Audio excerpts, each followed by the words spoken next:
কুত্তা, জীবনে তোর মতো লুচ্চা আমি আর একটা দেখিনি। ছি, আমাকে ভালোবাসিস বলে এখন অন্য মেয়েকে বিয়ে করতে যাচ্ছি। সত্যি আজকে আমি তোকে চিনতে পারলাম। তোরে বিশ্বাস করা আমার ভুল। কে বলেছে বিশ্বাস করতে? আর আপনি কোথায় বা আমাকে বিশ্বাস করেন যে আমি আপনাকে বিশ্বাস করব? আর আপনি আমার লাইফে কেউ না, নোবডি।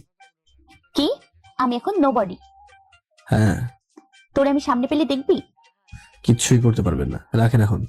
মেঘ শোনো। শুনতে চায় না। মেঘ, মেঘ প্লিজ।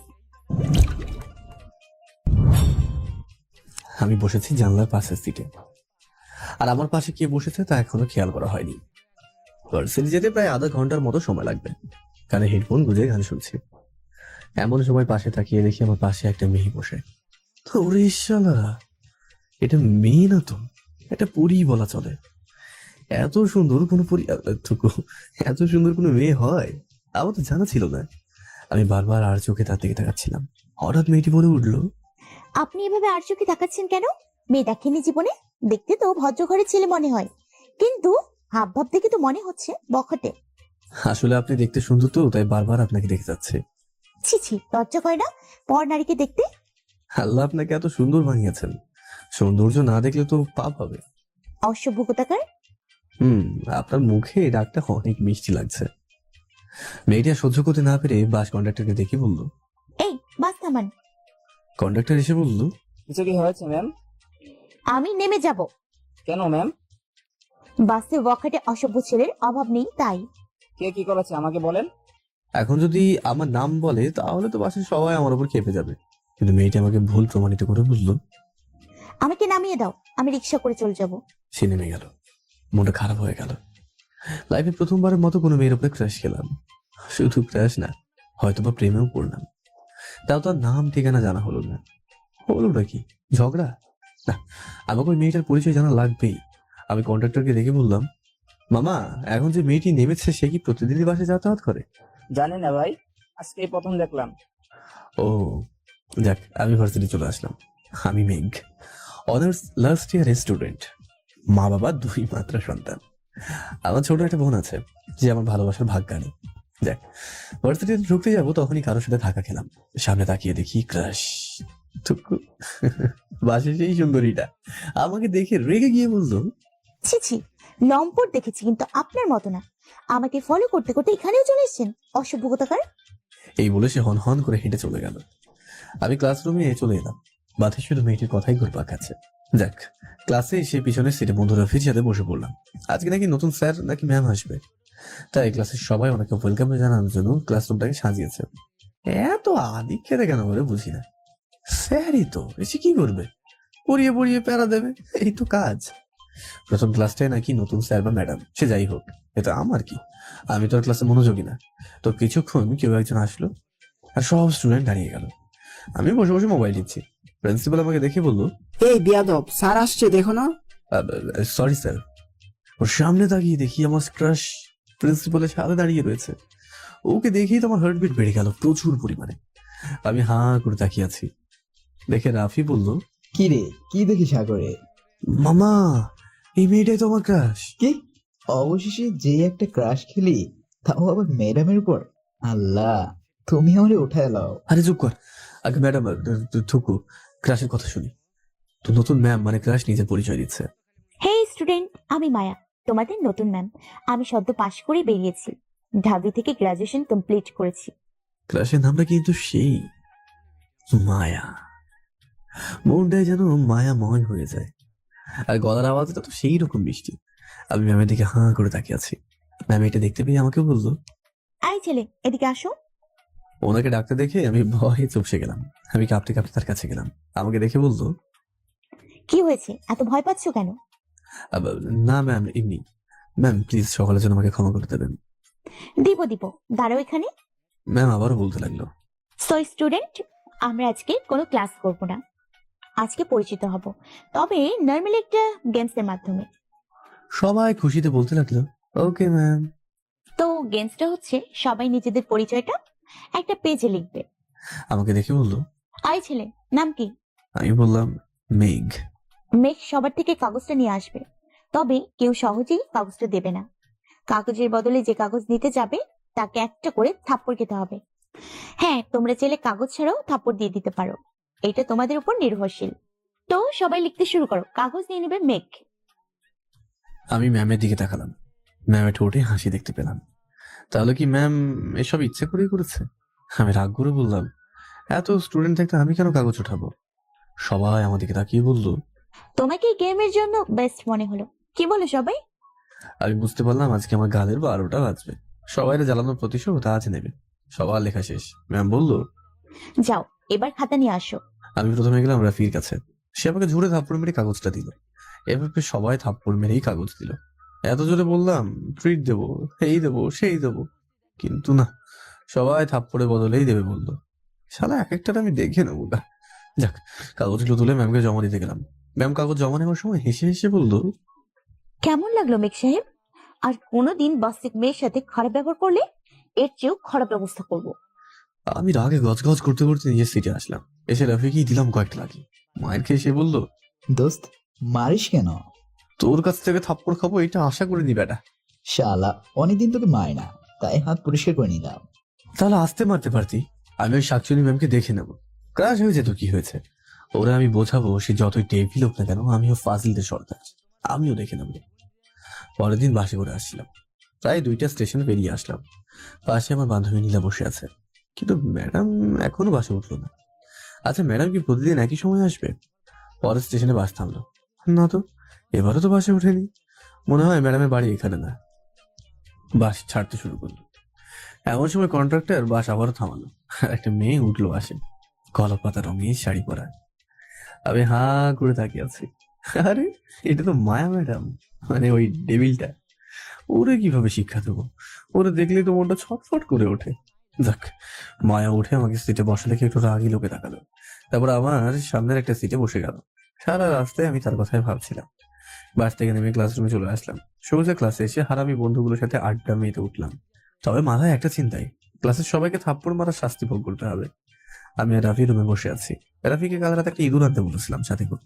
হারামিটা নিয়ে এসেছে। প্রথম ক্লাসটাই হচ্ছে মায়া ম্যাডাম। আর শালার প্রতিশোধ তাইলে একসাথেই নিয়ে নিতে পারবো। মায়া ম্যাডাম ক্লাস শুরু করেছেন। বারবার আগে লোক নিয়ে আমার দিকে তাকাচ্ছেন তিনি, কিন্তু আমি তো এখনো কিছুই করিনি।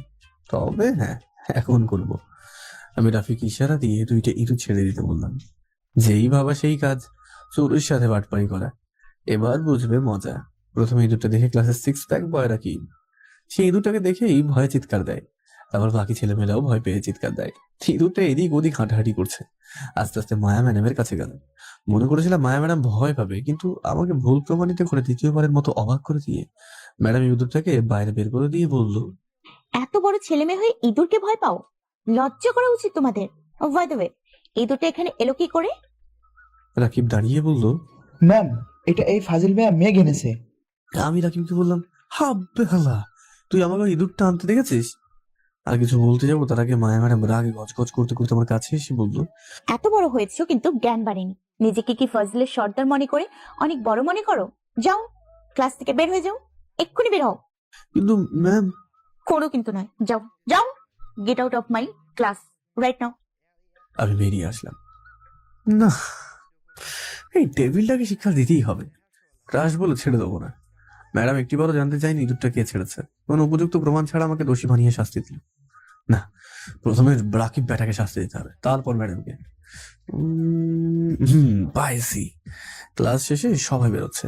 এমন সময় আমি গিয়ে রাকিবকে জড়িয়ে ধরে বললাম, দোস্ত সরি রে। কিন্তু কেন? এমনি। রাকিব হাঁটতে শুরু করলো। সবাই তাকে দেখে হাসছে। তার পিছে একটা কাগজ লাগানো, কাগজে লেখা আছে সে একটা গাধা। এইটা বলেই সবাই হাসছে। রাকিব এদিক ওদিক তাকাচ্ছে, বারবার তার প্যান্ট আর শার্টের দিকে তাকাচ্ছে। হঠাৎ করে পিছন থেকে তার এক বন্ধুকে এসে জিজ্ঞাসা করলো, কি রে, সবাই আমাকে দেখে হাসছে কেন? তোর পিছনে লেখা কাগজটা পড়ে হাসছে। কি কাগজ? ওই বন্ধুরা কাগজটা নিয়ে রাকিবকে দেখালো। রাকিব কাগজটা পড়ে রেগে গিয়ে আমার কাছে আসলো। আমাকে এসে বলল, শালা, তোকে ছাড়বো না, আজকে তোকে জানে মারবো। আমাকে ধরতে পারলে তবে না। এই বলে দিলাম দৌড়। রাকিব আমার পিছন পিছন দৌড়াচ্ছে। হঠাৎ করে কারোর সাথে ধাক্কা খেলাম। ধাক্কা জোর সামলাতে না পেরে পড়ে গেলাম। আমি তাড়াতাড়ি উঠে বললাম, কি রে, চোখ নাই? এইটা বলে মানুষের দিকে তাকালাম। শালার আজকে দিনটাই খারাপ। এইটা যে মায়া ম্যাডাম। আমি ম্যাডামকে বললাম, সরি ম্যাডাম আমি আসি। এই বলে তোর দিতে যাব, তখনই ম্যাডাম বললো, ভদ্রতা বলে কিছুই শেখনি না? একটা মানুষ মাটিতে পড়ে গেলে যে তাকে হাত বাড়িয়ে তুলতে হয় এটাও জানো না? না সরি ম্যাডাম।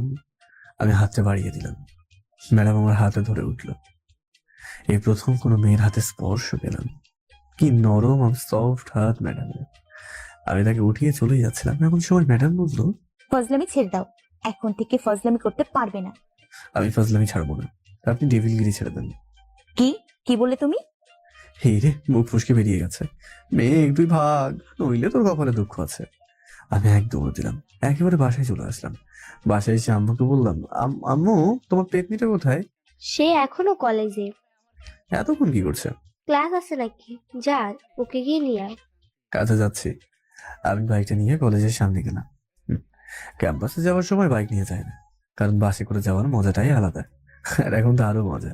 আমি বিগত 10 মিনিটের উপরে দাঁড়িয়ে আছি, কিন্তু পেতনিটার আসা নাম গন্ধই নেই। এটা বের হয়েছে জান্নাত। ও হ্যাঁ, জান্নাত আমার বোন, এবার ইন্টার ফার্স্ট ইয়ারে পড়ে। জান্নাতের সাথে তার বান্ধবী মুস্কানকেও দেখতে পাচ্ছি। জান্নাত আমাকে দেখে বলল, সূর্য আজকে কোন দিকে উঠেছে? মহারাজ কি মনে করে আমাকে নিতে এসেছে? তোর মতো পেতনিকে কে নিতে আসবে? মা বলেছে তাই এসেছি। কি? আমি পেতনি? কুত্তা, আজকে তোকে যদি আপুর হাতে মার না খাওয়াই তাহলে আমার নামও জান্নাত না। পাশ থেকে মুস্কান হেসে বলল, আরে রাস্তায় এসব কি করছিস তোরা? এ, তোর বান্ধবীকে পেতনি বলছে আর তুই হাসছিস? আরে চল এবার। হুম। জান্নাত আমার বাইকে উঠে বসলো। আমি গাড়িটা স্টার্ট দিচ্ছিলাম, তখনই জান্নাত বলল, ভাইয়া, মুস্কানকে একটু নামিয়ে দিবি? ওর বাসা কাছেই। আমি কিছু বললাম না। মুস্কান উঠে বসলো। মুস্কানকে নামিয়ে দিচ্ছিলাম, এমন সময় দেখি মায়া ম্যাডাম রিক্সা করে যাচ্ছে। আর আমার দিকে এক মনে তাকিয়ে আছে। চোখগুলো খুব লাল ছিল, হয়তো রেগে আছে। রিক্সা থেকে যতক্ষণ দেখা যায় আমাকে দেখছে। আমি মুস্কানকে নামিয়ে দিলাম। মুস্কান বলল, হেই ঝাড়নাথ, তোর ভাইয়াকে নিয়ে আমাদের বাসায় চল না, আজ না, অন্য একদিন আসবো। প্লিজ। সরি, আজকে না। আচ্ছা, আল্লাহ হাফিজ, কালকে কলেজে দেখা হবে। আমি গাড়িটা স্টার্ট দিচ্ছি, এমন সময় গাড়ির কাঁচে দেখি মুস্কান আমাকে দেখে মুচকি হাসছে। আমি হাসার কারণটা বুঝলাম না। জান্নাতকে নিয়ে গাড়ি চালাচ্ছিলাম, এমন সময় জান্নাতকে বললাম, আচ্ছা তোর বান্ধবী আমাকে দেখে মুচকি হাসলো কেন? ও মা, একটা মেয়ে কখন মুচকি মুচকি হাসে জানোস না? না। প্রেমে পড়লে। তোর বান্ধবী কার প্রেমে পড়েছে? তোর। আমি গাড়িটা জোরে ব্রেক করলাম। বোন বলল, এভাবে গাড়ি থামালি কেন? কি বললি তুই? হ্যাঁ, মুস্কান তোকে ভালোবাসে, আর মুস্কানকেও আমার ভাবি হিসেবে অনেক ভালো লাগে। বিয়ে করে নে ওকে। ছি, তোর বান্ধবী মানে আমারও বোন। থাক, জ্ঞান দিতে হবে না, চল এবার। আমি গাড়িটা স্টার্ট দিলাম। জান্নাত আবারও বলল, ভাইয়া, মুস্কান কিন্তু অনেক ভালো মেয়ে। তো? অনেক সুন্দর, তো? অনেক রূপবতী, গুণবতী। আচ্ছা এসব আমাকে বলছিস কেন? ওর সাথে প্রেম করার জন্য। থামবি এবার নাকি থাপ্পড় খাবি? প্রেম কর ওর সাথে, বিয়ে আমি দিব। জান্নাত বেশি বাড়াবাড়ি হয়ে যাচ্ছে। আমি কিন্তু আমি কি? কিছু না। আচ্ছা। জান্নাতকে বাসে পৌঁছে দিয়ে আমি ক্লাসরুমে চলে এলাম। হঠাৎ করে একটা অচেনা নাম্বার থেকে কল আসলো। প্রথমে রিসিভ করলাম না, অচেনা নাম্বার বলে। পরপর আরো কয়েকবার কল দিল। বিরক্ত হয়ে ফোনটা ধরে বললাম, হ্যাঁ কি সমস্যা কি? হ্যাঁ বারবার কল দিচ্ছেন কেন? ওপাশ থেকে মেয়েরি কণ্ঠে বলে উঠলো, কুত্তা, তোর সাহস তো কম না? গাড়িতে মেয়ে নিয়ে ঘোরাঘুরি করছিস? এইবার বিরক্তিবোধটা আরো বেড়ে গেল। আমি মেয়েটিকে বললাম, আপনি কেডা? আর আমি মেয়ে নিয়ে ঘুরবো কি ঘুরবো না এটা আমার বিষয়। ওই কুত্তা, তোর হাত পা ভেঙে আমি পঙ্গু বানিয়ে দিব। লুচ্চামি করা বন্ধ কর। আপনি কে? শালা, আমি তোর হবু বউ। আপনি আপনার কিন্তু লিমিটটা ক্রস করছেন এবার। চুপ কর কুত্তা, লিমিট কিন্তু তুই ক্রস করছিস। আজকের পর যদি আর কোনো দিন কোনো মেয়েকে তোর বাইকের পেছনে বসা দেখি তাহলে তোর খবর আছে। আরে মনে হয় পাবনা থেকে ছাড়া পেয়েছেন, দেরি হচ্ছে না? কি যাতা বলছেন? কে আপনি? আর আমি 100 বার মেয়ে নিয়ে ঘুরবো, এটা আপনার কি? শালা লুচ্চা, তোরে ভালোবাসি, ভালোবাসি বলে এতক্ষণ সহ্য করে আছি, না হলে তোর হাত পা ভেঙে নিতাম। আরে যান যান, দেখি কি করতে পারেন। তুই কিন্তু আমার রাগ বাড়িয়ে দিচ্ছিস।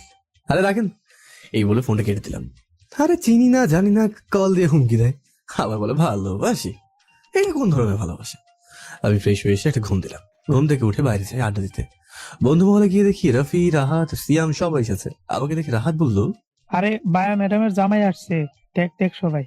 পাশ থেকে সিয়াম বলল, শালা তো ম্যাডাম বিয়ে করবে তাহলে আমার কি?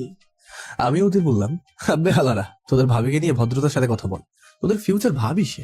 রাফি বলল, কইছি তোরে দেখলাম ম্যাডামের গা জ্বলে, আর তোরে করবে বিয়ে? আরে দোস্ত, এটা হচ্ছে ভালোবাসার প্রথম ধাপ।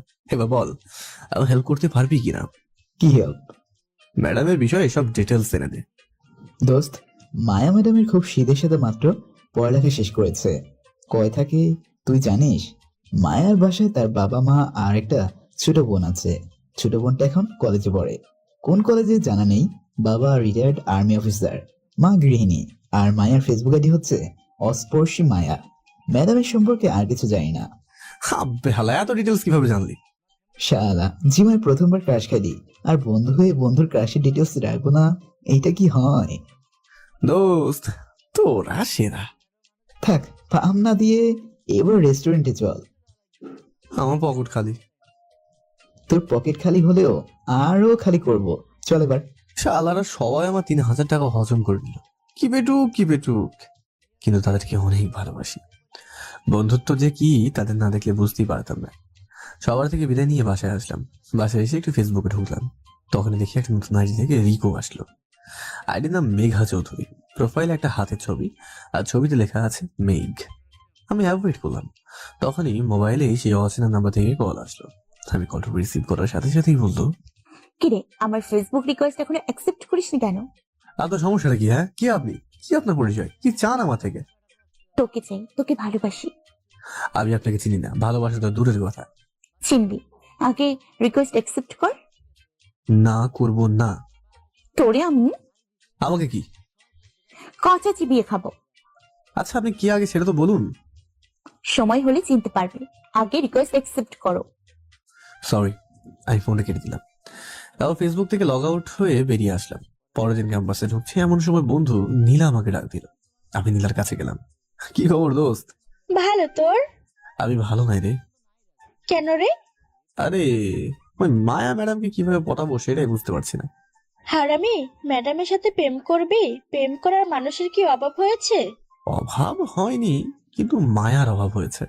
সত্যি, মায়ায় আমি হারাতে চাই। নীলার কিচ্ছু বলো না, ওর মুখটা কালো হয়ে গেল।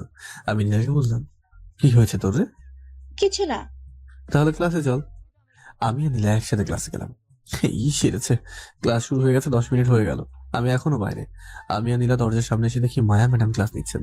উফ, কি যে সুন্দর লাগছে। সুন্দর করে হিজাব করে এসেছে, বোরকা পরা, কিন্তু মুখটা দেখা যাচ্ছে। তাই একটু রাগ হলো।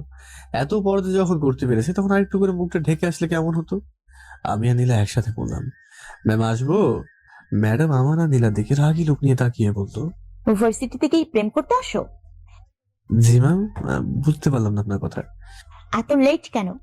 ম্যাম, না মানে এইটা তোমার বাসা না যে যখন ইচ্ছা ক্লাসে আসবে, আবার যখন ইচ্ছা চলে যাবে। এইটা ক্লাস, ওকে? ক্লাসের বাইরে দাঁড়িয়ে থাকো। আর তুমি, তোমার নাম কি? পাশ থেকে নীলা বলল, জি ম্যাম, আমার নাম নীলা। তুমি ভেতরে আসো, আর মেঘ তুমি বাইরে দাঁড়িয়ে থাকো। মাথাটা খারাপ হয়ে গেল। নীলাও তো দেরি করে এসেছে, তাহলে ওকে কেন ভেতরে যেতে বললো? ম্যাডাম দেখি ক্লাসে মনোযোগ দিল। আমি ওনার দিকে হাঁ করে তাকিয়ে আছি, কিন্তু ওনার চোখগুলো লাল হয়ে আছে, হয়তো রেগে আছে। ইস, আবারও প্রেমে পড়ে গেলাম। কোনো মতে ক্লাসটা শেষ হলো। ক্লাস শেষে ম্যাম বেরিয়ে যাওয়ার সময় বলল, পরের বার থেকে আর দেরি যেন না হয়। আমি কিছু না বলে ক্লাসে ঢুকে গেলাম। ক্লাসে গিয়ে রাফির কাছে গেলাম। রাফিকে বললাম, দোস্ত, মায়া ম্যাডাম থেকে প্রতিশোধ নিতে হবে। কিসের প্রতিশোধ? আরে বাল, উনি আমাকে দাঁড় করিয়ে রেখেছেন, এইটার প্রতিশোধ। কি করবি বল? শুন তাইলে। আমি রাফিকে সব প্ল্যান বুঝিয়ে দিলাম। রাফি কল দিল মায়াকে। আমি কথা বলছি, কেমন আছো মায়া? জি ভালো, আপনাকে তো ঠিক চিনতে পারলাম না। আমি আপনার একজন প্রেমিক, বলতে পারেন প্রফেশনাল প্রেমিক। অসভ্যের মতো কথা বলছেন কেন? আর নিজের পরিচয় দেন, না হলে ফোন রাখছি। আচ্ছা, আজকে কলেজ ছুটির পর বাস স্টপে দাঁড়াবেন, আমি আসবো। হ্যালো হ্যালো, কে আপনি? আমি ফোনটা কেটে দিলাম। রাফিকে বললাম, দেখ, আজকে ওকেও দাঁড় করিয়ে রাখবো। হুম। ক্লাস শেষে আমি বের হয়েছি, এমন সময় নীলা এসে বলল, মেঘ, হুম। কিছু কথা আছে। আরে পরে শুনবো, আগে মায়া ম্যাডাম একটু শাস্তি দিই। চল রাফি, আজি রে দোস্ত। আমি চলে আসলাম। বাস স্ট্যান্ডে গিয়ে দেখি ম্যাডাম দাঁড়িয়ে আছে। আমি আর রাফি লুকিয়ে লুকিয়ে ম্যাডামকে কল দিলাম। কল ধরার সাথে সাথে ম্যাম বিরক্তি নিয়ে বলল, কোথায় আপনি? এই তো আসছি, 5 মিনিট অপেক্ষা করেন। হুম। 5 মিনিট বলে আমি ম্যামকে আধা ঘন্টা দাঁড় করিয়ে রাখলাম। ম্যামের মুখ রোদে পুরাই খারাপ হয়ে গেল। এবার ম্যামকে দাঁড়িয়ে রাখা ভালো হবে না। আমি আস্তে আস্তে করে ম্যামের পিছনে গিয়ে ম্যামকে বললাম, ম্যাম কার জন্য অপেক্ষা করছেন? এইটা তোমার না জানলেও চলবে। যার জন্য অপেক্ষা করছেন সে আসছে না। মানে? মানেটা খুব সহজ, আপনি আমাকে দাঁড় করিয়ে রাখছেন, আমি আপনাকে। তাহলে এসব তোমার প্ল্যান? তোমাকে আমি কিচ্ছু করতে পারবেন না, এই বলে দিলাম এক দৌড়। পিছন থেকে ম্যাম রাগে গজ গজ করতে করতে কিছু একটা বললো। আপনি যদি ডেভিল হন, আমিও ফাজল কিং। বাসায় আসলাম। বাসায় ঢুকে দেখি জান্নাত তার বান্ধবী মুস্কানকে নিয়ে আড্ডা দিচ্ছে। মুস্কান আমাকে দেখে একটু লজ্জা পেল।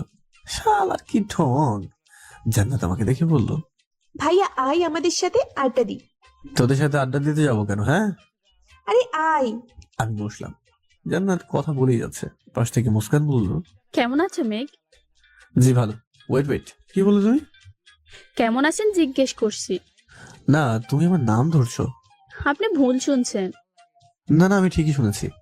ভাইয়া তুই ভুল শুনেছিস, যা ফ্রেশ হয়ে আয়, আমি খেতে দিচ্ছি। হুম, আমি ফ্রেশ হতে আসলাম।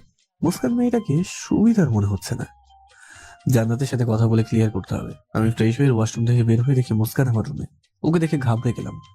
আমি ওকে জিজ্ঞাসা করলাম, কি চাই? কিছু না, একটু রুমটা দেখছিলাম। দরকার নেই, যাও নিচে যাও। মুস্কান চলে গেল। আমি নিচে গিয়ে খাবার খেয়ে রুমে এসে ঘুম দিলাম। রুম থেকে উঠে দেখি জান্নাত আমার পাশে বসে আছে। আমি ওকে দেখে বললাম, কি হয়েছে? মুস্কানের চিঠিটার জবাব কি? কোন চিঠি? ন্যাকামো করবি না।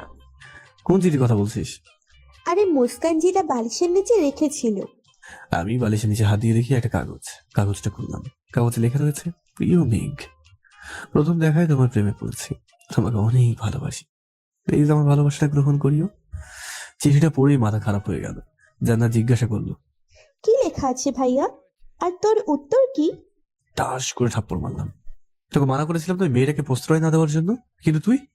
আর আমি ওকে ভালোবাসি না, আমি অন্য কাউকে ভালোবাসি। জান্নাত কিছু না বলে চলে গেল। এই প্রথম আমি আমার বোনটাকে মারলাম। ওকে কোনোদিনও আঘাত দিইনি, কিন্তু আজকে আমি ওর গায়ে হাত তুললাম। ছি ছি ছি। আমি জান্নাতের রুমে গেলাম। সে লাইট অফ করে শুয়ে আছে। আমি শিওর সে কাঁদছে। আমি লাইটটা অন করে তার পাশে গিয়ে বসলাম। আর বললাম, সরি রে বোন, আমি ভুলে থাপ্পড় মেরে ফেলেছি। সরি, মাফ করে দে আমাকে। কাঁদিস না বোন, প্লিজ। তোর কান্না যে আমি সহ্য করতে পারি না। জান্নাত কাঁদতে কাঁদতে বলল, আমি অনেক খারাপ তাই না ভাইয়া? না বোন, সবার থেকে বেস্ট। সরি। না ভাইয়া, আই এম সরি, আমি একটু বেশি করে ফেলেছি। না রে বোন, কিন্তু আমি অন্য কাউকে ভালোবাসি যে। কে সে ভাইয়া? কালকে দেখাবো, যাবি আমার সঙ্গে? অবশ্যই যাব, ভাবিকে দেখা লাগবে। কান্না থামা এবার। আমাকে মারলি কেন? সরি রে, খুব লেগেছে তাই না? বল, কি করলে আমাকে মাফ করবি? আমার জন্য ফুচকা, আইসক্রিম আর চকলেট নিয়ে আয়, তারপর মাপ করব। আচ্ছা বেশ, আনছি। তুই আমার বেস্ট ভাইয়া। থাক থাক, পাম দেওয়া লাগবে না। আমি বোনের জন্য তার অর্ডার মতো সব নিয়ে আসলাম। সে খেয়েই চলেছে। বুঝি না মেয়েরা তো চকলেট আর ফুচকা পাগলি হয় কেন। ও তো জানা থাকলে একটু আমাকে বলিয়েন প্লিজ। পরের দিন বোনকে নিয়ে বাসা থেকে বেরোচ্ছে। এমন সময় মোবাইল এসে অচেনা নাম্বার থেকে কল আসলো। আমি কলটা ধরলাম না, সাথে সাথে মেসেজ আসলো, কুত্তা কল ধর। এইটা মাইয়া নাকি কি? কথায় কথায় খালি হেসে রেগে যায়। চিনি না জানি না, শুধু শুধু আমাকে ডিস্টার্ব করে যাচ্ছে। আবারও কল আসলো। আমি কলটা ধরে বিরক্তির স্বরে বললাম, হ্যাঁ এত সমস্যা কি? আমাকে বারবার কল দিন কেন আপনি? আপনার পরিচয় দিন, নাহলে আমি কলটা কেটে দিচ্ছি। তুই কল কেটে দেখ, শুধু মাথা ফাটিয়ে দিব। আপনি কে বলুন তো প্লিজ? আমি তোমাকে ভালোবাসি মেঘ, সময় হলেই জানতে পারবে আমি কে। না, এখনই বলুন। তোরে না বলছি না? আচ্ছা ভাই, আমি ফোনটা কেটে দিলাম। আজকে যেহেতু বোনকে নিয়ে যাবো তাই বাইকটা নিলাম। বাইকের পিছনে বোন বসে আছে। আমি আর বোন ক্যাম্পাসের দিকে যাচ্ছি। গেটের কাছে আসতে দেখি মায়া ম্যাডাম দাঁড়িয়ে আছে। আমার দিকে একবার তাকিয়ে চোখ নামিয়ে নিল। আমার কেমন জানি মনে হলো ম্যাডাম রেগে গেছে, কান্নাও করছে। ওনার চোখগুলোর মাঝে আমি স্পষ্ট দেখতে পেয়েছি। ওনাকে এইভাবে দেখে আমার বুকে কেমন করে উঠলো। কিন্তু ওনার এমন অবস্থা কেন? আমি বোনকে গাড়ি থেকে নামিয়ে গাড়ি পার্ক করে আসলাম। গাড়ি পার্ক করে বোনকে নিয়ে রেস্টুরেন্টে বসলাম। এমন সময় নীলা এসে বসলো। মেঘ, কি খবর তোর? এই তো ভালো। আমি যদি ভুল না হয় তাহলে এটা তোর বোন জান্নাত। হুম। তাহলে এতদিনে তোর মহারানী বোনকে দেখার সুযোগ পেলাম। জানো জান্নাত, আমার সাথে থাকলে সারাদিন শুধু বলে, জানিস নীলা, আমার বোন এমন, আমার বোন এইটা করেছে, আমার বোন আমার অনেক কেয়ার করে। পাশ থেকে জান্নাত লাফ দিয়ে উঠে বলে, সত্যি বলছো আপু? আর আমাকে বাসায় সারাদিন পচায়। কি? মেঘ, এটা কিন্তু ভালো না। আমি কিছুই করিনি, আমি নির্দোষ। হো, ভাইয়ার সব ঢং। তবে হ্যাঁ, তুই আমার বেস্ট ভাইয়া। এইটা বললে জান্নাত আমার গাল টেনে দিল। পাশে তাকিয়ে দেখি মায়া ম্যাডাম আমার দিকে তাকিয়ে আছে। আমি ফিরতে সে মুখ ঘুরিয়ে নিয়ে চলে গেল। আমি জান্নাতকে নীলার সাথে থাকতে বলে ক্লাসে আসলাম। প্রথম ক্লাস করতে হবে অবশ্যই, কারণ হাজার হলেও ভালোবাসার মানুষটির ক্লাস। তো ক্লাসের সামনে এসে ম্যাডামকে বলি, ম্যাম আসতে পারি? আরে মেঘ সাহেব যে, আসেন আসেন। বুঝলাম না ম্যাডাম এত ভালো মুডে কেন। না, লক্ষণ তো ভালো ঠেকছে না। ম্যাডাম হুট করে বলল, স্টুডেন্ট, আজকে আমরা একটা টেস্ট নিব তোমাদের। আমি টেস্টের কথা শুনে ঢোক গিলতে লাগলাম। আমি শিওর ম্যাডাম কালকের ঘটনার প্রতিশোধ নেবে। ম্যাম টেস্ট নেওয়া শুরু করলো। প্রথমে ম্যাডামের খপ্পরে পড়লো রাফি। সে কিভাবে জানি পাশ করে গেল। আরো কয়েকজন পরে আসলো আমার পালা। ম্যাম আমাকে এমন একটা প্রশ্ন করলো যার উত্তর আমি কেন, ম্যাডাম হয়তো স্বয়ং নিজেও জানে না। আমি পারবো না দেখে ম্যাডাম বলে উঠলো, সারাদিন তো বাইকে করে মেয়ে নিয়ে ঘোরাঘুরি করো, আজকে একটা কালকে আরেকটা নিয়ে, কিন্তু পড়ালেখায় একদম জিরো। এত বড় হয়েছে এখনো নিজের ক্যারিয়ারে ফোকাস করবে না, যত সব। ম্যাডামের এমন কথায় রাগ উঠে গেল। নিজেকে কন্ট্রোল করতে না পেরে রুম থেকে বের হয়ে গেলাম। রাফি কয়েকবার ডেকেও থামাতে পারেনি। কিছু না জানে ম্যাডাম এটা বলবে আমি তা আশা করিনি। বাইকের পিছনে মেয়েটা যে আমার বোন, না, ওনাকে এবার দেখাতে হবে ফাজল কিং মেয়ে কি করতে পারে। আমাকে এইভাবে বেরিয়ে যেতে দেখে পুরো ক্লাস স্তব্ধ। সবাই জানে আমি কেমন। ফাজলামও সারাদিন করলেও মেয়েদের সাথে কোনোদিন সম্পর্কে আমি চড়াইনি। ক্লাস শেষে মায়া ম্যাডাম যখন বের হতে যাবে তখন রফি ম্যামকে ডেকে বলল, ম্যাম। বলো, নিজের বন্ধুর হয়ে সাফাই দিতে আসবে না। জি ম্যাম, সাফাই অবশ্যই দিব। আপনি যে আমার বন্ধুকে বললেন বাইকে করে সে মেয়ে ঘোরায়, একটা ছেড়ে আরেকটা ধরে, জানেন বাইকে বসা মেয়েটাকে? কে আবার? ওর নতুন প্রেমিকা আর কি? জি না, ওর বোন জান্নাত। মেয়ের বাইকের পিছনে সিটটা শুধু ওর বোনের জন্য রিজার্ভ। এমনকি আমাকেও বসতে দেয় না। কেউ ওর বাইকের পিছনে সিটে বসতে চাইবে বলে সে বাইক নিয়ে ভার্সিটি আসে না। আর আপনি সেই ভাই বোনের সম্পর্ক নিয়ে কথা বললেন। আর হ্যাঁ, পুরো ক্যাম্পাসে জিজ্ঞেস করে দেখবেন আজ পর্যন্ত আমার বন্ধু মেয়ে কোনো মেয়ের দিকে তাকাইছে কিংবা প্রপোজাল দিছে কিনা। আসি ম্যাডাম। আমি রাগ করে বোনের কাছে আসলাম। আমাকে রাগ করতে দেখে বোন বলল, কি হয়েছে রে ভাইয়া? কিছু না। জান্নাত বলল, ভাইয়া দেখাবি না? পাশ থেকে নীলা বলল, কি দেখানোর কথা বলছো জান্নাত? আমি বললাম, কিছু না দোস্ত। জান্নাত, আমি তোকে দেখাবো। নীলা আসে এখন, বোনকে নিয়ে আসবো। কিন্তু ভাইয়া এত তাড়াতাড়ি কেন? আর একটু পর। না, এখনই যাবি, চল। আমি জান্নাতকে নিয়ে বাইক স্টার্ট দিচ্ছি। এমন সময় দেখি মায়া ম্যাডাম জানলা দিয়ে আমার দিকে তাকিয়ে আছে। চোখটা কেমন ভিজে গেছে। না, আমাকে দুর্বল হলে চলবে না, ওনাকে শাস্তি তো দিতেই হবে। আমি জান্নাতকে নিয়ে বাসায় চলে আসলাম। জান্নাত আমার উপরে রাগ করে বলল, ভাইয়া কি হয়েছে তোর? ভাবিকে না দেখিয়ে নিয়ে আসলি যে? অন্য একদিন দেখাবো, যা ফ্রেশ হয়ে খেতে যাই। হুম। আমি আমার রুমে গিয়ে ফ্রেশ হয়ে মোবাইলটা হাতে নেওয়ার সাথে সাথে অচেনা মেয়েটির কল আসলো আমার। আমি ফোনটা ধরলাম না, খুব বিরক্ত লাগছে। তারপরেও বারবার কল দিয়ে যাচ্ছে। বাধ্য হয়ে ফোনটা ধরে বললাম, হ্যাঁ এত সমস্যাটা কি? হ্যাঁ, এত কল দিয়ে ডিস্টার্ব করেন কেন? যত সব। সরি। সরি কেন? এমনিতেই। এসব ফালতু কথা বলার জন্য কল দিয়েছেন? হ্যাঁ, বাই। ফোনটা কেটে আমি নিচে গেলাম। খেতে ইচ্ছে করছে না। মায়ের উপর অনেক রাগ হচ্ছে। না জেনে সে এইভাবে বলবে, না আমিও তারা ছাড়বো না। পাইছি। মাথায় বুদ্ধিটা আসার পর মুখে একটা টেবিল মার্কা হাসি আসলো। এবার বুঝবে মজা। পরের দিন কলেজে থেকে তাড়াতাড়ি এসে আমার কাজটা সেরে ফেললাম। আজকে ক্লাস শুরুর আগে সবাই আমাকে দেখেই তো রীতিমতো অবাক। রাফি তো সবার থেকে বেশি অবাক। সে বুঝে গেছে আমার ফাজল মাথায় কোনো নিশ্চয়ই ফাজল বুদ্ধি এসেছে, যে আমি কার্যকর করতেই এসেছি। দেখ, মায়া ম্যাম আসলো। এসে চেয়ারে না বসে আমার কাছে এসে বলল, মেঘ, একটু বাইরে আসবে প্লিজ। আমি ম্যামের সাথে বাইরে গেলাম। বাইরে যাওয়ার পর ম্যাম আমাকে বলল, সরি মেঘ, আসলে আমি না জেনে কালকে অনেক কথা বলে দিয়েছি। সরি, আমি জানতাম না ওইটা তোমার বোন। সরি। ম্যামের কথা শুনে মনটা গলে গেল। আমি ম্যামকে বললাম, ইটস ওকে ম্যাম। তারপর আমরা ভিতরে চলে আসলাম। রাফি আমাকে দেখে বলল, কি রে, কি হয়েছে? কালকে জন্য সরি বলছে। বাহ, প্রেম এখন সরি পর্যন্ত এগিয়ে গেল। আবে চুপ কর। ম্যাম এসে বলল, স্টুডেন্ট, আজকে আমরা এই জিনিসটা শিখবো। এইটা বলতে বলতে ম্যাম চেয়ারে বসে পড়লো। আর বসার আগে আমি চিৎকার দিতে যাবো, তার আগেই ম্যাম চেয়ার ভেঙে ধপাস করে নিচে পড়ে গেল। উপস্থিত সবাই ম্যামকে দেখে হাসছে। ম্যাম একটু লজ্জা পেল আর আমার দিকে রাগি লুকে রাখাল। ম্যাডাম জানে এটা আমারই কাজ। উনি কিছু না বলে ক্লাস থেকে চলে গেলেন। শিক্ষার্থীরা হেসে যাচ্ছে, মনটা আবারও খারাপ হয়ে গেল। আমি তাড়াতাড়ি রুম থেকে বের হয়ে ম্যামের পিছন পিছনে কিছু দূর গিয়ে বললাম, ম্যাম। না, তাও তো থামছে না। আমি আবারও রাগ দিলাম, ম্যাম আই এম সরি। এবার ম্যাম পিছনে ফিরল, ওর চোখে জল। এই প্রথম কেমন জানি নিজেকে দোষী মনে হচ্ছে। আমি ম্যামকে বললাম, ম্যাম আসলে। ম্যাম চলে গেল। আমি ক্যান্টিনে চলে আসলাম। কলেজ ছুটির পর ম্যামের জন্য দাঁড়িয়ে আছি। ওই তো মায়াকে দেখা যাচ্ছে, চোখগুলো ফোলা, হয়তো কান্না করেছে অনেকক্ষণ ধরে। আমি ম্যামের সামনে গিয়ে কিটক্যাটের বক্সটা এগিয়ে দিয়ে বললাম, সরি ম্যাম, আমি আসলে না জেনে। ম্যাম কিছু না বলে পাশ কেটে চলে গেল। তুমি বাসের জন্য অপেক্ষা করছে। আমি ওনার পাশে দাঁড়িয়ে ওনাকে বললাম, ম্যাম সরি না, প্লিজ মাফ করে দেন। এমন সময় ম্যাডাম যা করলো তা দেখে আমার তো জান যায় যায় অবস্থা। ম্যাডাম হাত থেকে কিটক্যাটের বক্সটা নিয়ে জোরে চিৎকার দিয়ে বলল, কেউ এই ছেলেটাকে ধরেন, ছেলেটা আমার চেন চুরি করেছে। কথাটা শুনে আমি তো থ বনে গেলাম। আশেপাশের লোকজন এবার ম্যামের দিকে তাকানো শুরু করলো। আমি আল্লাহর নাম নিয়ে দিলাম একদম। কে পায় আর আমাকে? পেছনে তাকিয়ে দেখি ম্যাডাম হাসছে আর কিটক্যাটের খোসা ছিলে ছিলে খাচ্ছে। শালার এইভাবে বদলা নিল, তার উপর আমার চকলেটটাও খেলো। আমি কোনো মতে যান বাঁচিয়ে বাসায় চলে আসলাম। বাসায় এসে আমাকে হাঁপাতে দেখে বোন বলল, কি রে ভাইয়া, কি হয়েছে তোর? এভাবে হাঁপাচ্ছিস কেন? পাগলা কুকুর পিছনে লাগছিল। কথাটি শুনে ভিতর থেকে কে যেন হেসে উঠলো। আমি জান্নাতকে জিজ্ঞাসা করলাম, কিরে কে হাসছে? আমার বান্ধবী মুস্কান। ও আচ্ছা। আমি রুমে চলে আসলাম। রুমে আসার পর আমার পিছু পিছু মুস্কানও আসলো। এসে দরজার কাছ থেকে দাঁড়িয়ে আমাকে বলল, ভেতরে আসতে পারি? না চাইতেও তাকে আসতে বললাম। এসে আমাকে বলল, আপনাকে ওই দিন একটা চিঠি দিয়েছিলাম, তার উত্তরটা জানতে এসেছি। কি চিঠি? এত ঢং করেন কেন? মুখ সামলে কথা বলুন। আচ্ছা সরি সরি, প্লিজ উত্তরটা বলুন।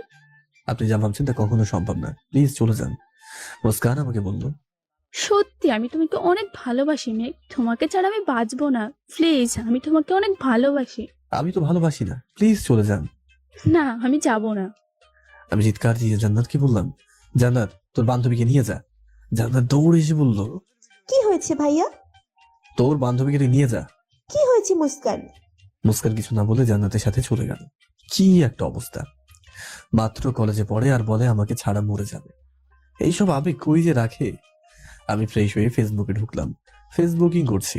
এমন সময় মেঘা চৌধুরী আইডি থেকে মেসেজ আসলো। রিকোয়েস্ট অ্যাকসেপ্ট করেন। আমি করলাম, সাথে সাথে মোবাইলে কল আসলো। বুঝি নেই মেয়েটা কি পেয়েছে। কল ধরে বিরক্তির স্বরে বললাম, কিছু হয়েছে কি? মেয়েটা কিছু না বলে হাসতে লাগলো। আমি ওনাকে বললাম, আপনি হাসেন কেন? হ্যাঁ, আপনার কথা ভেবে। আমাকে কি জোকার বলে মনে হচ্ছে? না, তার থেকেও বেশি। একটা মেয়ে আপনাকে যেই দৌড়ানিটাই না দিল। আমি অবাক হয়ে বললাম, আপনি এইসব জানেন কিভাবে? আরে তোমাকে ভালোবাসি, আর তোমার সামান্য খবরটুকু রাখবো না, তা কি করে হয়? মাথায় ঢুকছে না এই মেয়েটার কাছে আমার এইসব খবর কিভাবে গেল। না, আমাকে সাবধান হতেই হবে। ফোনের অপর পাশ থেকে মেয়েটি বলল, চান্দু, তুমি যা ভাবছো তা কখনোই হবে না। ভাবছি মানে? আমি কি ভাবছি? যতই সাবধানে থাকো না কেন, তোমার খবর আমার কাছে থাকবেই। এই রে, এই মেয়েটা কিভাবে আমার কথা বুঝতে পারছে? না, এছাড়া বেশিক্ষণ কথা বললে পাগল হয়ে যাব। আমি আর কিছু না বলে ফোনটা কেটে দিলাম। ফোনটা কেটে ফেসবুকে ঢুকলাম, ক্রাশের আইডিতে অনেকক্ষণ ঘোরাঘুরি পর রিকোয়েস্ট পাঠাবো কি পাঠাবো না ভাবতে ভাবতে পাঠিয়ে দিলাম। ও মা, এ তো টুরু লাভ। সারা সাথে দেখি অ্যাকসেপ্ট করলো। আমি মেসেজ দিলাম, আসসালামু আলাইকুম। ওয়ালাইকুম আসসালাম। আপনি কে? কেন আমাকে চেনেন না? না তো। হাই, এত দৌড়ানোর পরও বলেন চেনেন না? আচ্ছা আচ্ছা, মেঘ তুমি? হ্যাঁ বলো। আরে শালা, এটা তো দেখে আমার নাচনার ভাব করছে। এত দৌড়ানোর পরও আমাকে নাকি চেনেন না, এ তো টুরু অ্যাভয়েড। আমি বললাম, জি ম্যাম, কেমন আছেন? এই তো অনেক ভালো আছি। ওয়েদার কেমন লাগলো এক্সারসাইজ করে? আমার দৌড়ও খাওয়ালেন, সাথে আমার চকলেটও খেলেন। ও হ্যাঁ, চকলেটের জন্য ধন্যবাদ। Sorry ma'am. সরি কেন? সকালের বিষয়টার জন্য। আরে সরি বলার প্রয়োজন নেই। আর তুমি যদি ফাজিল হও তাহলে আমি ডেভিল কুইন। আচ্ছা, আমিও দেখবো আপনি কতটুকু ডেভিল। আর লেখাপড়ায় একটু মন দাও। মন তো দিয়েই দিলাম। কোথায়? পড়ালেখায়। ভালো। আচ্ছা বাই, পরে কথা হবে। ম্যাম অফলাইন চলে গেল। আমি অফলাইন চলে গেলাম। নিজের ডায়েরিটা নিয়ে প্রতিদিনের মতো লেখা শুরু করে দিলাম। ডায়েরি লেখাটা শেষ করে ডিনার করে ছাদে চলে এলাম। আকাশে খুব সুন্দর তারার মেলা, হালকা বাতাস বইছে।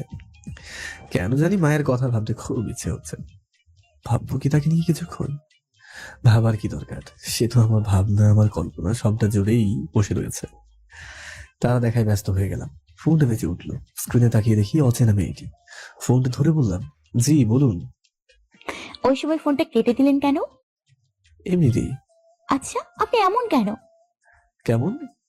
জানেন আকাশে কিন্তু খুব সুন্দর করে তারারা খেলা করছে। আপনার কি ইচ্ছে হয় তারা দেখার? না, কেন? খোলা আকাশ আমার ভালো লাগে না। তাই তো ছাদে বসে আকাশ পানে তাকিয়ে আছেন। বুঝলাম না। ছাদে বসে বসে কি করেন তাহলে? কই, আমি তো নিজের রুমে। আপনাকে স্পষ্ট দেখা যাচ্ছে। আপনাকে বলেছিলাম আপনার প্রতিটা মুহূর্তের খবর আমি রাখি। বাই দ্য ওয়ে, আজকের পর আর ওই মেয়েটা আপনাকে ডিস্টার্ব করবে না। কোন মেয়েটা? ওই যে মুস্কান মেয়েটি। মানে? ও মা, আপনাকে না প্রপোজ করেছে সে। আপনি জানেন কিভাবে? সত্যি করে বলুন তো, কি আপনি? আপনাকে ভালোবাসি। আপনাকে চিনি না, জানি না, ভালোবাসার কথা আসলো কোথা থেকে? আমাকে চিন্তা হবে না, শুধু ভালোবাসলেই হবে। সরি, রাখি, আল্লাহ হাফেজ। ফোনটা রেখে আমি রুমে ফিরে আসলাম। না, আমাকে খুঁজে বের করতেই হবে কে এই মেয়ে, কেনই বা আমার পিছু লেগেছে, জানা দরকার। পরের দিন ক্যাম্পাসে বসে আছি রাফির সাথে। রাফিকে বললাম, দোস্ত একটা মেয়ে কল দিয়ে বলে ভালোবাসি। কি বলিস? শালা, তোর তো কপাল খুলে গেছে। আরে পুরো কথাটা তো শুনবি আগে। বল। মেয়েটা আমার উপর নজর রাখছে। আমার মনে হয় মেয়েটি আমার পরিচিত কেউ। তুই একটা কাজ কর, কি? মেয়েটাকে খুঁজে বের কর, এই নে নাম্বার। ওকে মামা, আমি দেখি। এবার ক্লাসে চল। দুজনে ক্লাসে ঢুকলাম। কিছুক্ষণ পর ক্রাশ আসলো ক্লাস নিতে। ক্লাস নেওয়া শুরু করলো। আমি হাঁ করে ক্রাশকে দেখায় ব্যস্ত। হঠাৎ ক্রাশ মানে ম্যাম আমাকে ডাক দিল। মেক জি। মেক এই সলিউশনটা করো তো। আমি বোর্ডে গিয়ে সবার আগে সলিউশনটা করলাম। ম্যাম আমাকে বললো, বাহ, এত তাড়াতাড়ি কিভাবে করলে এটা? এটা খুব সহজ সলিউশন। তোমার মাথায় তো অনেক ট্যালেন্ট। তাহলে সারাদিন ফজলামি করো কেন? একটু পরে মনোযোগ দাও। চেষ্টা করবো, হাজার হলেও আপনি বলেছেন। মানে? না মানে, জি ম্যাডাম, আমি চেষ্টা করব। ভালো, যাও এবার ছিটে যাও। আমি সিটে চলে গেলাম। ক্লাস শেষে ম্যাম চলে গেল। আবারও বোরিং লাগা শুরু হয়ে গেল। একটু ক্যান্টিনে যাওয়া দরকার। ক্যান্টিনে ঢুকে বসতেই যাবো এমন সময় দেখি মায়া কোনো একটা ছেলের সাথে বসে কফি খাচ্ছে আর হেসে হেসে কথা বলছে। এটা দেখে মাথা পুরাই খারাপ হয়ে গেল। তবুও নিজেকে সংযত করে রাগ নিয়ে চলে আসলাম। তার মানে কি ম্যাডামের বয়ফ্রেন্ড আছে? যদি থাকে তাহলে? না না, আমি এসব কি ভাবছি? ম্যামের ওপর তো শুধু আমি ক্রাশ খেয়েছি, কিন্তু সত্যি কি ক্রাশ নাকি অন্য কিছু? না না, আমি আর পাচ্ছি না। আমি প্লাকি ক্লাস না করে চলে এলাম বাসায়। বাসায় এসে কিছুই না ভেবে খেয়ে দিয়ে ঘুমিয়ে পড়লাম। সন্ধ্যা থেকে ঘুম ভাঙলো। ঘুম ভাঙতে দেখি মোবাইলে অনেকগুলো কল। কয়টি সব কটা অচেনা মেয়েটি। প্রথমে বিরক্ত লাগলেও কেন জানি আজকে একটু কথা বলতে মন চাইছিল। আমি কলটা ব্যাক করলাম। সাথে সাথেই ফোনটা ধরলো। হয়তো আমার ফোনের অপেক্ষাতেই ছিল। ফোন ধরেই কান্না করতে লাগলো আর বলতে লাগলো, আপনি কোথায় ছিলেন জানেন? কত টেনশন হচ্ছিল। আমি সত্যি আপনাকে অনেক ভালোবাসি। রান্না থামান, আমি ঘুমিয়েছিলাম। সরি, আমি সত্যি সরি। সরি কেন? এমনিতেই আপনি আমাকে কষ্ট দিতে ভালোবাসেন, তাই না? আমি আপনাকে কষ্ট দিতে যাবো কেন? আপনাকে তো আমি চিনি না। কেন? আমাকে না দেখলে কি ভালোবাসা যায় না? না।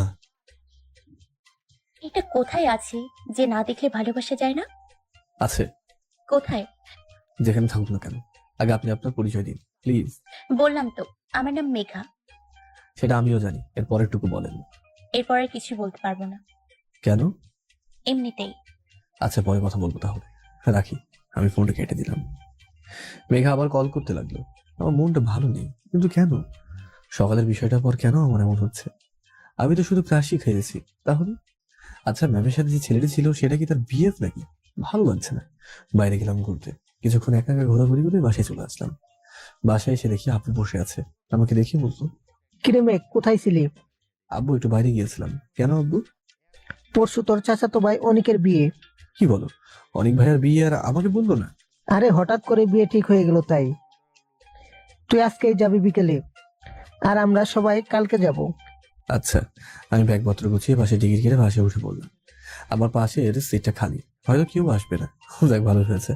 বাস স্টার্ট দিচ্ছে এমন সময় কন্ডাক্টর একটা মেয়েকে আমার পাশে এনে বললো, আপা, এটা আপনার সিট। মেয়েটা আমাকে দেখে একটু বিরক্ত হয়ে বলল, এইখানে বসতে হবে আমায়। হ আপা। মেয়েটি কেমন করে যেন তাকালো। সেই তাকানোটাই বলে দিচ্ছে সে আমার পাশে বসতে ইচ্ছুক না। তাতে আমার কি, আমি জানলার পাশে সিটটা পেয়েছি, এটাই অনেক। বাস ছাড়া আধা ঘন্টা হয়ে গেল। মেয়েটা আবার হাঁপিয়ে উঠছে। আমি জানি সে কি চাই। সে না, প্রতিটা মেয়েই চাই। আরে ভাই, খারাপ কিছু না, জানলার পাশের সিটে বসতে চাই আর কি। আমি মেয়েটিকে বললাম, আপনি চাইলে এদিকে বসতে পারেন। মেয়েটি কিছু না বলে উঠে দাঁড়ালো। তারপর আমি বের হওয়ার সাথে সাথে সে আমার সিটে খপ করে বসে গেল। আমি তার সিটে বসলাম। তার থেকে থ্যাঙ্কস পাবো আশা করিনি। আমাকে ভুল প্রমাণিত করে মেয়েটি আমাকে বলল, ধন্যবাদ। আমি কিছু না বলে কানে হেডফোন গুঁজে দিয়ে গান শুনতে শুনতে ব্যস্ত হয়ে পড়লাম। মেয়েটি রাগ করে জানলার বাইরে তাকিয়ে কিছু একটা বলছে, সেটাও খেয়াল করলাম আমার চোখে। আমি মায়ার ভাবনায় মগ্ন। কিন্তু যখনই সকালের বিষয়টার কথা মনে পড়ে তখনই মনটাই খারাপ হয়ে যায়। ঘড়িতে তাকিয়ে দেখি বিকাল 5টা বাজে, আরো 1 ঘন্টা মতো লাগবে।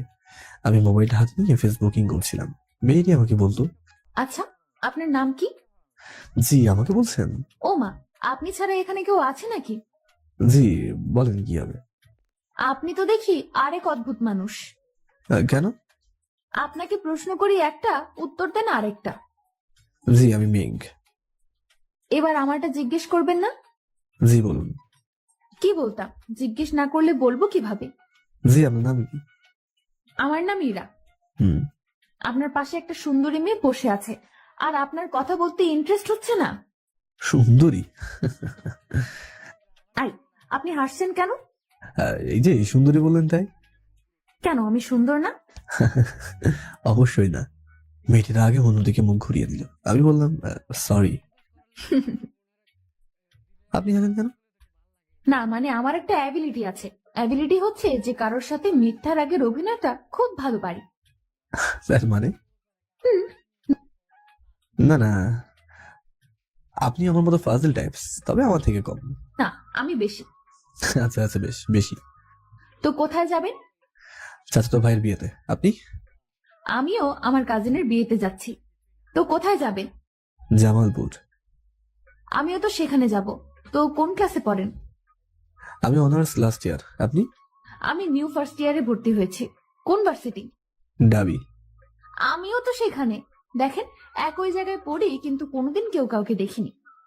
প্রকৃতি আমাদের দেখা হওয়াটাই পূর্ব নির্ধারিত করে রেখেছে, তাই। হুম। দেখতে দেখতে আমরা গন্তব্যে পৌঁছে গেলাম।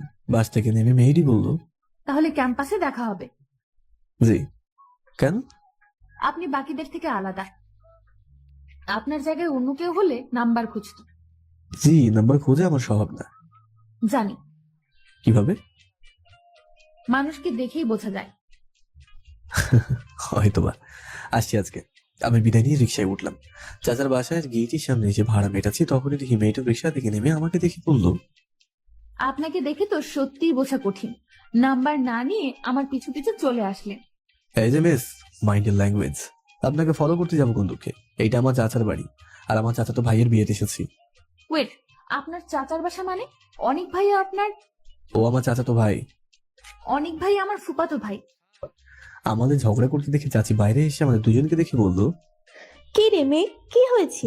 আরে ইরা, তুই কবে এলি যে? এই মাত্র এলাম ফুপু। আয় ভিতরে আয়। মেঘ আয় বাবা। আমি আর ইরা ভিতরে গেলাম। ভিতরে গিয়ে ইরা বলল, সরি। থাক, সমস্যা নেই, একটু মিস্টেক হতেই পারে, ইটস ওকে। ধন্যবাদ। আমরা নিজ নিজ রুমে চলে গেলাম।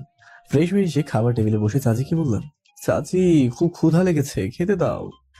এমন সময় ইরাও এসে চেয়ার বসতে বসতে বলল, ফুফু খেতে দাও। আরে দাঁড়া দাঁড়া, দিচ্ছি তো। চাচি আমাদের খেতে দিল। পিছন থেকে কে যেন কাঁধে হাত দিয়ে বলল, কিরে ফাজিল, কবে এলি? গলা শুনে বুঝে গেলাম চাচা যান। এই তো চাচা, এখন এলাম, বসেন খাবার খান। আমি খেয়েছি, তোমরা খাও। তো ইরা মামুনি, কি খবর তোমার? এই তো ভালো ফুফা। তোমার মা বাবা আসবে না? ফুফা, বাবা বাইরে আছে, আম্মু কালকে চলে আসবে। আর মেঘ, তোর আব্বা আম্মু কবে আসবে? তোর বাপটাও জীবনে মানুষ হবে না, কোনোদিনও কোনো কাজে পাইলাম না তাকে। আর একমাত্র বড় ভাইয়ের ছেলের বিয়ে বলে কথা, আর সে কিনা আসেনি এখনো। চাচা, আব্বু আম্মুরা কালকে আসবে, চিন্তা করতে হবে না, আমি আছি তো।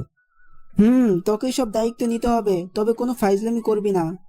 ইয়েস স্যার, আপনি যা বলবেন। আবার শুরু করলি? খেয়ে নে।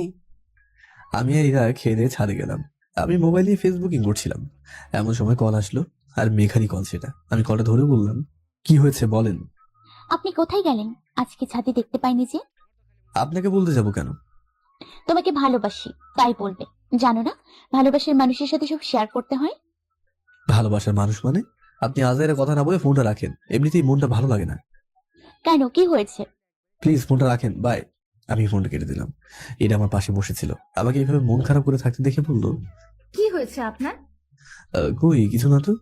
আপনার মুখে স্পষ্ট দেখা যাচ্ছে, বলেন কি হয়েছে? না কিছু না, এমনিতেই। কফি খাবেন? আমি বানিয়ে নিয়ে আসি, খেয়ে দেখেন, মন ভালো হয়ে যাবে। এরা কফি বানাতে নিচে চলে গেল। আসলে কফি খাওয়ার ইচ্ছা নেই, ওকে নিচে পাঠিয়ে কিছু সময় একটু একা থাকতে চাই। মাথায় বারবার সকালে বিষয়টা ঘুরপাক খাচ্ছে। না, রাফিকে দরকার। সাথে সাথে কল দিলাম, ও কলটা ধরে বললো, কি রে, কি হয়েছিল তোর? সকালে ভাবে চলে আসলি, আর বিকেলেও আসিস না আড্ডা দিতে? আরে আমি আমার চাচাতো ভাইয়ের বিয়েতে এসেছি। হালা, আমাদের একে রেখে চলে গেলি? আরে বাল, কলটা সেই জন্য দিয়েছি। কাল ভাইয়ার মেহেদি, তাই কালকে দুপুরের আগে সবাইকে নিয়ে চলে আসবে। আচ্ছা দোস্ত, অনেকদিন দাওয়াত খাই না, তো ছিল একটা খাইতে পারবো। আচ্ছা সকালে কি হয়েছিল?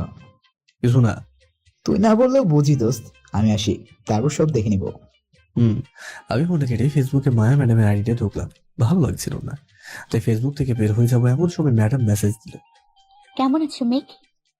আপনাকে বলতে আমি বাধ্য নই। কি হয়েছে তোমার? জি কিছু না, আল্লাহ হাফেজ। ফেসবুক থেকে বের হয়ে অফলাইন চলে গেলাম। এরা কফি নিয়ে এসে আমাদেরকে এক কাপ এগিয়ে দিয়ে বললো, খেয়ে দেখেন, মন ভালো হয়ে যাবে। আমি এক চুমুক খেয়ে দেখলাম, সত্যি কফিটা অনেক ভালো। আমি ইরাকে বললাম, অনেক ভালো কফি বানাতে পারেন তো আপনি। যার বউ হয়ে যাবেন সেটা শুধু কফি খেতে চাইবে। আপনি তো দেখি হাসতেও পারেন। এটা আমার রক্তে মিশে আছে, তাই তো সবাই ফাজিল উপাধি দিয়েছে। আচ্ছা, আমাদের কলেজে যে নতুন ম্যাডামটা এসেছে, ওনার নাম কি? জানি না। কি বলেন? আমার জানা মতে প্রথম ক্লাসে তো উনি আপনাদের ডিপার্টমেন্টে নেই। তো আমি যাই ক্লাস করতে, ম্যাডামের নাম জানতে না। আমি আসি, নিজে চলে আসলাম। কেন যে বারবার ম্যাডামের কথাই মনে পড়ছে। না, উনি ওনার বিয়েকে নিয়ে খুশিতে থাকুন, আমি ওনার লাইফে কেউ না। আমি আমার মতোই থাকবো। নিচে সে অনেক ভাইয়া রবে গেলাম। ভাইয়া বসে বসে ফোন টিপছে। টিপছে বললে ভুল হবে, কথা বলছে হয়তো ভাবির সাথে। আমি ভাইয়াকে বললাম, ভাইয়া আসবো? আরে মেঘ, ছোট ভাই আমার, বসে পড়। ওই ছোট মানে? আমি জাস্ট 1 বছরের জুনিয়র, মাইন্ড ইট। ওই 1 বছর হোক আর 1 দিন হোক, ছোট তো ছোটই। তোমার সাথে আজাইরা কথা বলে লাভ নেই আমার। আমি চলে আসতেই যাবো এমন সময় ভাইয়ার হাত থেকে মোবাইলটা নিয়ে বললাম, ভাবি অধরা নামের একটা মেয়ের সাথে প্রেম করতো। পুরা ডাহা মিশা কথা। আমি বলে মোবাইলটা রেখে দিলাম এক দৌড়। যাক, এইবার বুঝবে কত ধানে কত চাল। সারা রাত চলবে ঝগড়া। আজকে অনেক ভাইয়া তো শেষ। আমি নিচে এসে কাজে মনোযোগ দিলাম। কাজ বলতে ডেকোরেশনের কাজগুলো আমাকে দেখতে হচ্ছে। একমাত্র বড় ভাইয়ের বিয়ে বলে কথা, বাড়িটা জাঁকজমক ভাবে সাজাতে হবে তো। আমি ব্যস্ত হয়ে গেলাম, মোবাইলটা পকেটে রেখেছি আর হাতে নিই। তো রাত 12টার পর ফ্রি হলাম, ঘুম আর আসছে না, তাই গোসল করে ছাদে গেলাম একটু খোলা আকাশের নিচে বসতে। ছাদে গিয়ে বসে আছি, আকাশে চাঁদের আলো হয়ে আছে, সাথে হাজারো তারার মেলা। মাঝখানে হেরে যাওয়া ব্যক্তি, হালকা বাতাস বইছে। মোবাইলটা হাতে দিলাম। মেঘার অনেকগুলো কল এসেছে, পরে অনলাইন যাব কি যাব না বলেও গেলাম। ডাটা অন করতেই মেসেজ আসতে লাগলো। আমি মেসেঞ্জারে ঢুকলাম, প্রথম দেখি মেঘার অনেকগুলো মেসেজ। আমি রিপ্লাই দিতে যাবো, তার আগে মেঘা কল দিল। কল দিয়ে বললো, কুত্তা বিলাই, তোর সাহস তো কম না। একে তো আমার উপর রাগ দেখাস, আবার আমাকে অ্যাভয়েড করছিস। তোর হাত পা সব ভাঙবো আমি, বুঝলি? কই ছিলি? না মানে আসলে। কুত্তা, তুই কোথায় আমাকে বল। না, আপনাকে বলতে যাবো কেন? আমি বের করে নিব। তোকে যদি সামনে পাইতাম তাহলে কাঁচা চিবিয়ে খেতাম। তাহলে ভালো, আমিও আপনাকে দেখতে পাবো না। না থাক, দেখা লাগবে না। কই ছিলি? একটু মন খারাপ ছিল তাই। আচ্ছা, আমাকে এইভাবে শাসন করছেন কেন? আবে গাধা, তোর না কইছিলাম ভালোবাসি। কথা কি কানে যায় না নাকি? আমি আপনাকে চিনি না, আর আপনি আমাকে চেনেন না, তাহলে ভালোবাসতে যাবেন কোন দুঃখে? তোরে চিনি না মানে? তোরে আমি হাড়ি হাড়ি চিনি। তুই কত বড় লেভেলের ফাজিল আমার জানা আছে, কিন্তু আমার সাথে ফাজলামি করে ছাড় পাবি না। এইবার মাথায় কেমন জানি সন্দেহ ঢুকলো। না, সে হতে পারে না, সে তো জাস্ট ফ্রেন্ড। না, এটা আমার ভুল ধারণা। কিন্তু নীলা এমনটা করবে কেন? না, নীলা না, তাহলে কি মুস্কান?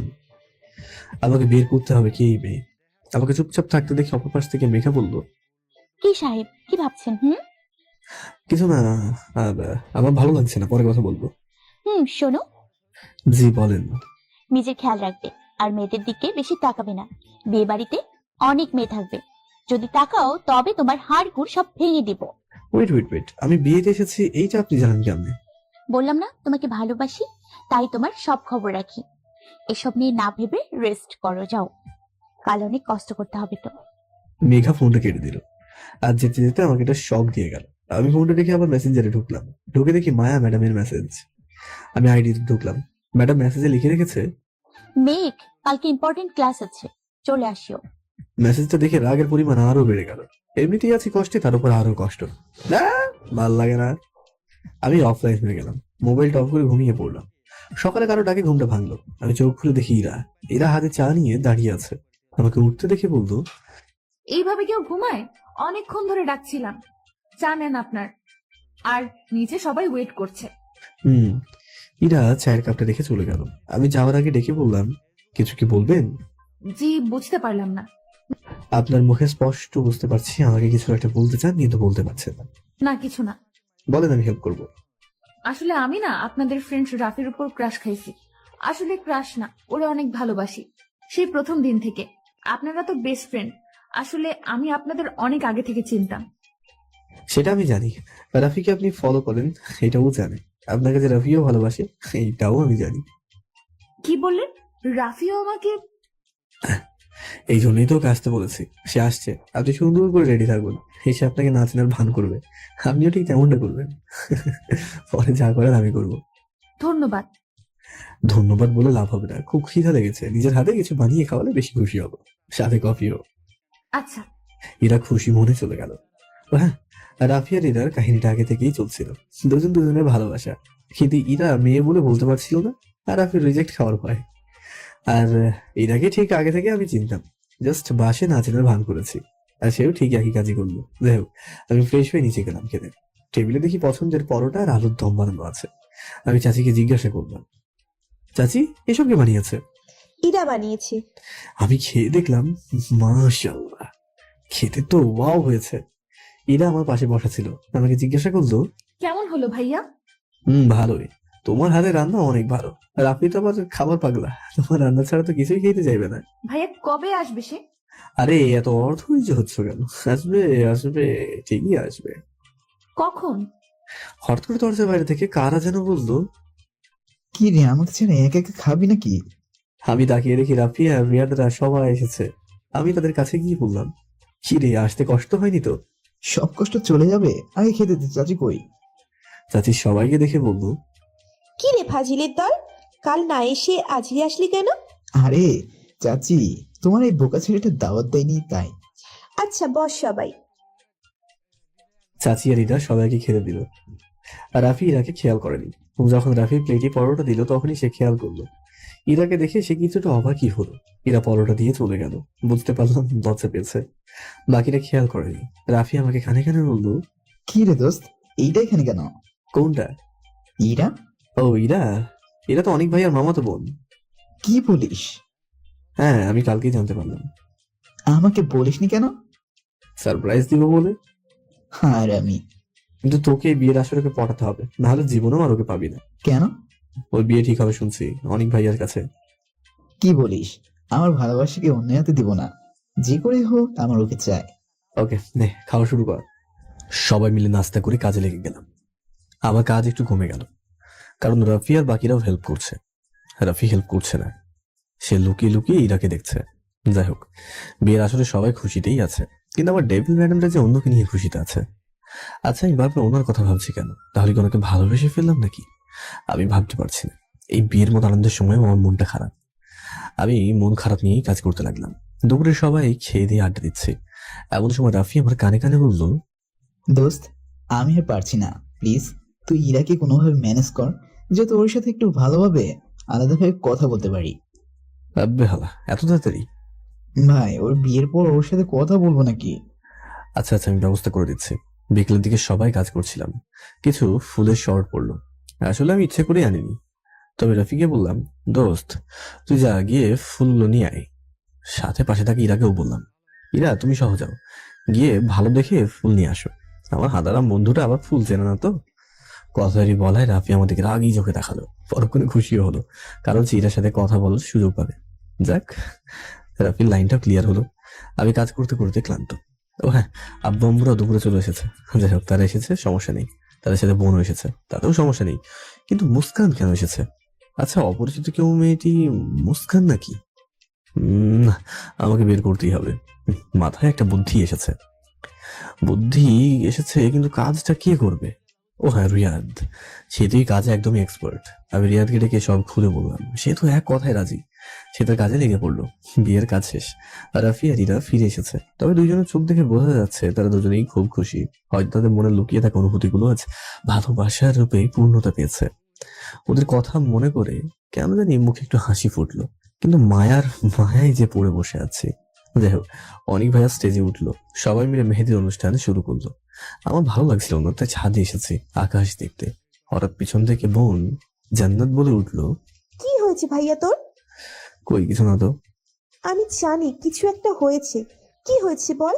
ওই মেয়েটার কথা ভাবছিস, যাকে দেখানোর কথা বলেছিলি? হ্যাঁ মানে আসলে মন খারাপ করিস না। আর তোকে বলতে ভুলে গিয়েছিলাম, আজকে আমরা আসার আগে তোর কলেজের ম্যাডাম এসেছিল। কি যেন নাম? ও হ্যাঁ, মায়া। মায়া ম্যাডাম বলেছিল। কি, মায়া ম্যাডাম এসেছিল? ও মা, শুকনো মুখটা এত জ্বলে উঠলো কেন? আরে তারপর বল। তারপর এসে তোর কথা জিজ্ঞেস করলো, আর কয়েকদিন পর নাকি তোদের কি যেন টেস্ট নিবে, তো তোকে তাড়াতাড়ি কলেজে যেতে বললো। আচ্ছা ভাইয়া, এইটাই কি সেই মেয়েটা? মানে বল। হ্যাঁ। ভাবি কিন্তু অনেক সুন্দর। দ্যাট? থাক, এত লজ্জা তো মেয়েরাও পায় না। কি বলিস? হ্যাঁ। আরে চিন্তা করিস না, আগে বিয়েতে চল। একমাত্র বড় ভাইয়ের বিয়ে, আনন্দ করি, তারপর না হয় এসব দেখবো। চল, সবাই তোকে খুঁজছে। আমি বোনের সাথে গেলাম, অনেক আনন্দ করলাম। তারপর এলো ঘুমানোর পালা। আমি আর বাকিরা ঘুমিয়ে পড়লাম, কিন্তু রফি হারামজাদা মোবাইলে কল করছে। শালার প্রেম করতে বুঝলাম, একই বাড়িতে আছে, তাহলে কল করার কি দরকার? ছাদে গেলেই তো হয়। আমি ওর একটা থাপ্পড় দিয়ে বললাম, হালা দুজনেই ছাদে গিয়ে ইচ্ছে মতো আড্ডা দে, আমাদের একটু ঘুমাতে দে। বাহ, খুব সুন্দর বুদ্ধি তো, তুই সেরা দোস্ত। যা ভাগ। রাফি চলে গেল। এই একটা সমস্যা, প্রেম করলেই জ্বালা, না করলেও জ্বালা। সে যাই হোক, একটু ঘুমিয়ে নি। তো সকালে উঠলাম একটু দেরি করে, উঠে নাস্তা খেয়ে আবার কাজে লেগে গেলাম। একমাত্র চাচাতো ভাইয়ের বিয়ে, তাই আমাকে ঘাটতে হচ্ছে বেশি। আমরা চলে আসলাম বিয়ে বাড়িতে।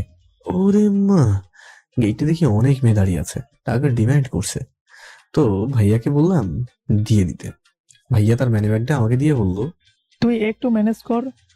আমারে বাইকে মানি ব্যাগে দেখি 20,000 আছে। আমি মেয়েগুলোকে কোনো মতে 5,000 টাকায় ম্যানেজ করে বাকিগুলো নিজের পকেটে ঢোকালাম। তো ভাইয়াকে মানি ব্যাগ ফেরত দেওয়ার পর ভাইয়া করুন চোখে আমাদেরকে তাকিয়ে বলতো, ওদের 5,000 দিয়ে বাকিগুলো নিয়ে নিলি? তোমার বিয়েতে এত খাটুনি হলো, তার পারিশ্রমিক কে দেবে? হ্যাঁ তোরে আমি। আরে ভাইয়া, রাগ করতে নেই, ভাবিরা দিয়েছিস মনে করে ভুলে যা। ভাইয়া জানে এখন কিছু বলে লাভ নেই। তো এইভাবে বিয়েটা শেষ হয়ে গেল। এবার আসছে মেন পালা, কান্নার পালা। আরে শালা, আমি মনে করছি ভাবি কাঁদতে কাঁদতে শেষ হয়ে যাবে, কিন্তু উনি তো হাসি মুখে গাড়িতে উঠলো। তো ভাইয়াদের গাড়িতে আমিও ছিলাম। ভাবিকে বললাম, ভাবি আজকে থেকে কি বিয়ের একটা নতুন কনসেপ্ট শুরু করছেন নাকি? কি? এই যে আগে বিয়েতে দেখতাম মেয়েরা বিয়ের সময় শ্বশুর বাড়িতে চলে যাবে বলে কান্না করতো, আপনি তো দেখছেন উল্টে হাসছেন। আরে ছোট দাবুরজি, আমার কান্না সহজে আসে না, আর যখন আসে তখন কেউ থামাতে পারে না। আরে আচ্ছা, চিন্তা করবেন না, ভাইয়া ঠিকই থামাতে পারবে। না পারলে হাত পা ভেঙে দেব। পাশ থেকে ভাইয়া বললো, তোমার রাগ ভাঙাতে আমার বইয়ে গেছে। কি বললি তুই? আরে বাবুটা, রাগ করো কেন, আমি তো মজা করেছিলাম। সবাই বাসে চলে আসলাম। বাসায় মেহমানে ভর্তি। আমি ছাদে দাঁড়িয়ে আছি, খোলা আকাশে তারার মেলা দেখছি। তখনই ফোনটা বেজে উঠলো। স্ক্রিনে তাকিয়ে দেখি মেঘা। কল ধরতেই মেঘা বলে উঠলো, এত ব্যস্ত মানুষ, একটা কল দেওয়ার সময় পাও না নাকি? আপনি তুমি করে বলছেন কেন? ওমা, ভালোবাসি তাই। কি করছেন? আকাশ দেখছি। আমিও সেম, ছাদে বসে বসে আকাশ দেখছি। কিছু খাইছেন নাকি খালি পেটে বসে আছেন? খেয়েছি। আমি বলেছি খাননি? আপনি জানেন কেন? আপনি কি পড়ি নাকি? বললাম না, ভালোবাসার মানুষের প্রতিটা মুহূর্তের খবর আমি রাখি। আচ্ছা বুঝলাম। আচ্ছা, আমাকে যে ভালোবাসেন, আপনি কি জানেন আমি কাউকে ভালোবাসি কিনা? না, জানি না, জানার চেষ্টাও করব না। তোমাকে হারাতে চাই না, যে কোনো মূল্যে তোমাকে আমার চাই। আমি যদি বলি আমি কাউকে ভালোবাসি তাহলে কি করবেন? জানি না কি করব, তবে আপনাকে ভালোবাসা বন্ধ করব না। এতটা ভালোবাসেন কি আপনি? জানি না। সত্যি বলতে আমি অন্য কাউকে পছন্দ করি। কথাটা বলা প্রপাশ থেকে কোনো আওয়াজ আসলো না, ফোনটা কেটে দিল। জানি না মেঘা কি ভাবছে বা করছে, তবে সত্যিটা বলা খুব জরুরি। আমি মায়ের প্রতি দুর্বল, মায়াকে ভালোবাসতে শুরু করেছি। মেঘা আমাকে সত্যি ভালোবাসে কিনা আমি জানি না, তবে তাকে আঘাত করা আমার পক্ষে সম্ভব না, তাই সত্যিটা বলেই দিলাম। আমি ফোনটা পকেটে রেখে আবার আকাশ দেখায় মনোযোগ দিলাম। কিছুক্ষণ পর ফোনটা আবারও বেজে উঠলো। স্ক্রিনে তাকিয়ে দেখি মেঘা। তড়ি ঘড়ি করে ফোনটা তুললাম। ফোন ধরতেই মেঘা বলল, সরি, ব্যালেন্স শেষ হয়ে গেছিল। হুম। কি যেন বলেছিলে? ও হ্যাঁ, কাকে ভালোবাসেন? কথা ধরন দেখে মনে হলো সে কান্না করছে। আমি তাকে জবাব দিলাম, আছে কেউ একজন? বলা যাবে না। যাবে। তাহলে বলেন। মায়া। কোন মায়া? আপনার কলেজের ম্যাডাম? হ্যাঁ। কিন্তু ও তো আপনার সিনিয়র। সমস্যা নেই। সে কি জানে? না। আপনি তাকে ভালোবাসেন? না। তাহলে? তাহলে কিছু না। যদি তার কোনো বয়ফ্রেন্ড থাকে তখন কি করবেন? সেম আপনার মতো, তাকে ভালোবাসা বন্ধ করবো না। এবার ওপাশ থেকে জোরে কান্না করার শব্দ শোনা গেল। আমি মেঘাকে কিছু বলতে যাবো, তার আগে মেঘা কান্না করতে করতে বলল, আচ্ছা, আমরা কি ভালো বন্ধু হয়ে এভাবে থাকবো আজীবন? আপনার সমস্যা না হলে থাকতে পারি। আমার সাথে কি আগের মতো কথা বলবেন না? বলবো। সত্যি বলবেন? বলবো তো। আচ্ছা শোনেন, আম্মু ডাকছে, পরে কথা হবে। মেঘা কলটা কেটে দিল। আমি জানি সে মিথ্যা বলছে, সে কান্না করছে। আমাকে তার কান্নার আওয়াজ শোনাতে চায় না। ওর কষ্টটা আমি বুঝতে পারি, কারণ আমি জানি ভালোবাসার মানুষটি যদি অন্য আরেকজন ভালোবাসার মানুষ থাকে তাহলে সেই কতটা কষ্টদায়ক হয় সেই জিনিসটা। এভাবেই ভাবছি, তখনই রাফি সে বলল, মামা, মায়া ম্যাডামের সাথে যে ছেলেটি ছিল মানে রেস্টুরেন্টে ছিল, ওইটা তার কাজিন। সত্যি বলছিস দোস্ত? হ্যাঁ সত্যি। কিন্তু তুই জানলি কিভাবে? আরে বন্ধু হয়ে বন্ধুর এতটুকু খবর রাখবো না? তুই দোস্ত আমার জানে জিগার। হ্যাঁ, এইটা আমাকে হেল্প করার জন্য করে দিলাম। হালা তোর লাভ দেখি আমার লাভ করলি। আরে শালা মজা করছি, এবার তুই নিচে যা। কেন? আমি আর ইরা একটু আলাদা কথা বলবো তাই। তাহলে আমি আকাশ দেখবো না? নিচে চায়ের দোকানে গিয়ে দেখ। আমি চলে আসলাম। চায়ের দোকানে এসে মামাকে বললাম, মামা একটা রং চার বেনসন দাও তো। সিগারেট ধরিয়ে টানতে লাগলাম। এটার অভ্যেস হয়ে গেছে, কিছু করার নেই। বেনসন পড়া শেষ করে চাটাও খেয়ে নিলাম। খেয়ে বিলটা মিটিয়ে ভাবলাম একটুই ব্যস্ত নগরী রাতে দৃশ্য দেখবো। যেই ভাবা সেই কাজ। হারা দিলাম ফুটপাথ ধরে। কিছু দূর গিয়ে ব্রিজের ওইখানে গিয়ে দেখলাম একটা মেয়ে আর ছেলে হাত ধরে বসে আছে আর কথা বলছে, হয়তো কাপল। তাদেরকে দেখে বুকের মাঝে একটা শিহরণ বয়ে গেল। মায়া ম্যাডামের কথা মনে পড়ে গেল, আর মন থেকে কষ্টটাও দূর হলো। এটা জেনে যে ম্যাডামের সাথে ওই ছেলেটা তার কাজিন ছিল। কিন্তু রাফিয়ালা কিভাবে জানে? ওর আবার দেশ দুনিয়ার খবর রাখা অভ্যাস আছে, কোনোভাবে হয়তো জেনেছে। যাই হোক, ব্রিজের এক কোণে বসে মেসেঞ্জারটা অন করলাম। ম্যাডামের আইডিতে ঢুকে মেসেজ দিলাম। ম্যাডাম সাথে সাথে রিপ্লাই দিয়ে বলল, কই ছিলে এই দুদিন? জি ম্যাডাম, ভাইয়ার বিয়েতে। ও হ্যাঁ, তোমার আব্বু বলেছিল তো। শোনো, কয়েকদিন পর তোমাদের টেস্ট নেওয়া হবে, তাই তাড়াতাড়ি চলে আসিও। কি টেস্ট ম্যাম? তোমাদের ফাইনাল এক্সাম খুবই কাছে, তাই সিদ্ধান্ত নিল তার আগে সব স্টুডেন্টের থেকে টেস্ট নেওয়া হবে। ও আচ্ছা ম্যাম, চলে আসবো। আচ্ছা, আল্লাহ হাফেজ। ম্যাডাম অফলাইনে চলে গেল। মনটা আবার আনন্দে মেতে উঠলো। যাক, ম্যাম তাহলে সিঙ্গেল। যাই হোক, প্রেম করার আগে একটু জ্বালাবো ম্যামকে, একটু ফাজলামো করবো। আমি আবার ফাজিল নাম্বার 1 তো, তাই। পরের দিন আমি বাসায় চলে আসলাম। রাফি তো আসতেই চাইছিল না, অনেক কষ্টে আনলাম। হালা মেয়েদের মতো কান্না করতে শুরু করেছিল। এত প্রেম যে কই রাখে। কোনো মতে দিনটা কাটালাম, তর সইছিল না কবে ম্যাডামকে তো দেখবো। সকালে কোনো মতে রেডি হয়ে ক্যাম্পাসে চলে আসলাম। ক্লাসে এসে বসে বসে আমরা বন্ধুরা সবাই আড্ডা দিচ্ছে। এমন সময় ম্যাডাম রুমে এন্ট্রি নিল। ম্যাডাম আগে থেকেও বেশি শুকিয়ে গেছে, কিন্তু চোখে মুখে হাসির ঝলক। তবে ম্যাডামকে এখন যথেষ্ট সুন্দরই লাগছে। আমি হাঁ করে তাকিয়ে আছি। মায়া ম্যাডামের ডাকে ধ্যান ভাঙল। ম্যাডাম আমাকে বলছে, কই ছিলেন মেঘ সাহেব এতদিন? জি ম্যাডাম, বড় ভাইয়ের বিয়েতে। সামনে এক্সাম, ভালো মতো পড়ো। জি। ম্যাডাম পড়াতে মনোযোগ দিল। তৎক্ষণাৎ মাথায় একটা বুদ্ধি আসলো। আমি ফোনটা বের করে ম্যাডামকে কল দিয়ে বসলাম। ম্যাডাম তড়িঘড়ি করে ফোন নিয়ে দেখে যে আমি ফোন দিয়েছি। আমার দিকে তাকিয়ে ম্যাডাম বুঝে গেল আমি ইচ্ছা করেই দিয়েছি। মনে করছি ম্যাডাম আমাকে কিছু বলবে, কিন্তু কিছু না বলে ফোনটা অফ করে রেখে দিল। কোনো মতে প্রথম ক্লাসটা করলাম। দ্বিতীয় ক্লাস আবার মিজান স্যারের। উনি খুব রাগী। ওদের ক্লাসে সামান্য পরিমাণ আওয়াজ কেউ করতে পারে না। আমি ক্লাস করছি এমন সময় মোবাইলটা বেজে উঠলো। স্যার তো সেই লেভেলে রেগে গেছেন। আমাকে বললো, এই অভদ্র, এক্ষুনি বের হও ক্লাস থেকে। আমি চুপচাপ বের হয়ে গেলাম। মাথাটা গেল খারাপ হয়ে। মোবাইলটা হাতে নিয়ে দেখি কলটা ম্যাডামই দিয়েছে। উনি ইচ্ছে করেই করেছে। তখনই মেসেজ আসলো। কি ফজিল সাহেব, ইট মারলে পার্টিকেল তো খেতেই হবে। বাই দ্য ওয়ে, আপনি ফাজিল কিং হলেও আমি ডেভিল কুইন, মনে রাখবেন। ম্যাম আমাকে এইভাবে একটা মানুষ দিল? না, বদলে কিছু একটা করতেই হবে আমাকে। ক্লাস শেষে বাসের জন্য দাঁড়িয়ে আছি। কিছু দূরে ম্যামও দাঁড়িয়ে আছে। আমি কিছুক্ষণ পর পর আর চোখে ম্যামকে দেখছি। ম্যাম সেটা খেয়াল করছে কিনা জানি না, হঠাৎ খেয়াল করলাম কয়েকজন বগাটে ম্যাডামের দিকে খারাপ নজরে তাকাচ্ছে। ওদের মধ্যে একজন বলে উঠলো, কি হেপি মাল রে মাইরি। নিজেকে আর সামলাতে পারিনি। পাশে বন্ধুরাও ছিল। আমি গিয়ে ওই ছেলেটিকে একটা থাপ্পড় মেরে দিলাম। বাকিগুলো এসে আমাকে মারতে লাগলো। আমাকে মারছে দেখে রফি, রিয়াজ সবাই ছুটে আসলো। আর সবাই মিলে তিনজনকে গণ পিটুনি দিল। এদিকে ওদের মায়ের খেয়ে আমার ঠোঁটের কোনটা ছিঁড়ে গেল, হাত থেকে রক্ত পড়ছে।